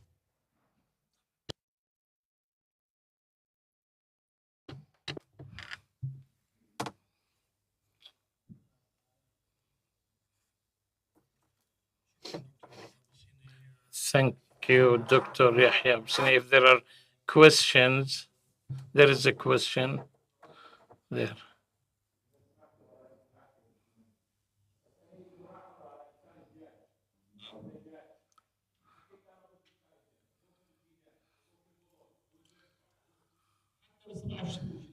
For the use of chickens, and the chicken shall not leave anything. I am against introducing a chicken, maybe in cages to benefit of the waste and of the and if we leave them as they are, it's also black goat. It's the main problem for the for the biodiversity. The goat, black goat. Yes, we introduce chickens based on the space before plantation. First, we design. We think more than we design. We identify the area and we put chickens for 2 3 weeks to using electronic fence. We can use the ordinary fence, but during that period we had cleaned everything and give us manure. So maybe this area is 100, 150 meters. After 2 3 weeks, I start a plantation, and then I move the chicken to another area, and so I use them. We can use the cages which you saw them. The cage is a closed a box from all sides.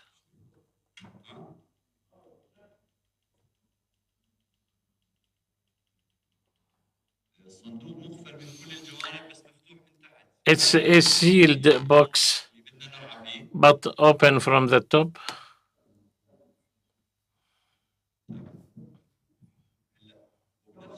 At the same time, there it is, yes. This cage, it's open from the bottom, and at the same time, we don't lose eggs. So we don't lose eggs or any other crops so we benefited before plantation and during plantation. Thank you.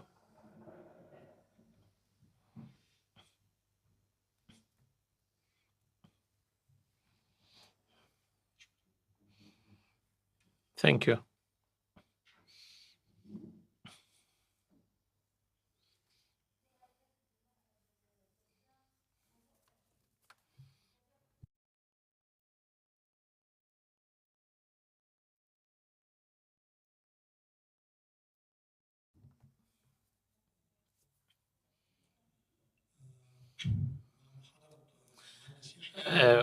with this, we come to the end of the technical lectures, and we found most of them were technical, pure technical research, scientific, and they had exhibited many innovations that aim to conserve forests and areas. And also we attended lectures that tackled the point from environmental and humanitarian perspective, archaeological perspective, to deal with a different viewpoint. This had enriched the discussions of this day, which we spent today. Now we open the floor for discussion between the speakers and the audience. If there are other questions, at the same time, we invite participants to register their names if they want to have direct contact with the lectures and to network with them. Thank you very much. Are there questions? Any question? Seems all questions have been raised. So now we'll move to the networking. If anyone wants to have direct networking, personal networking, commercial, scientific, so please fill the form and to have the meetings in this room. The forms are there on the table. Thank you very much.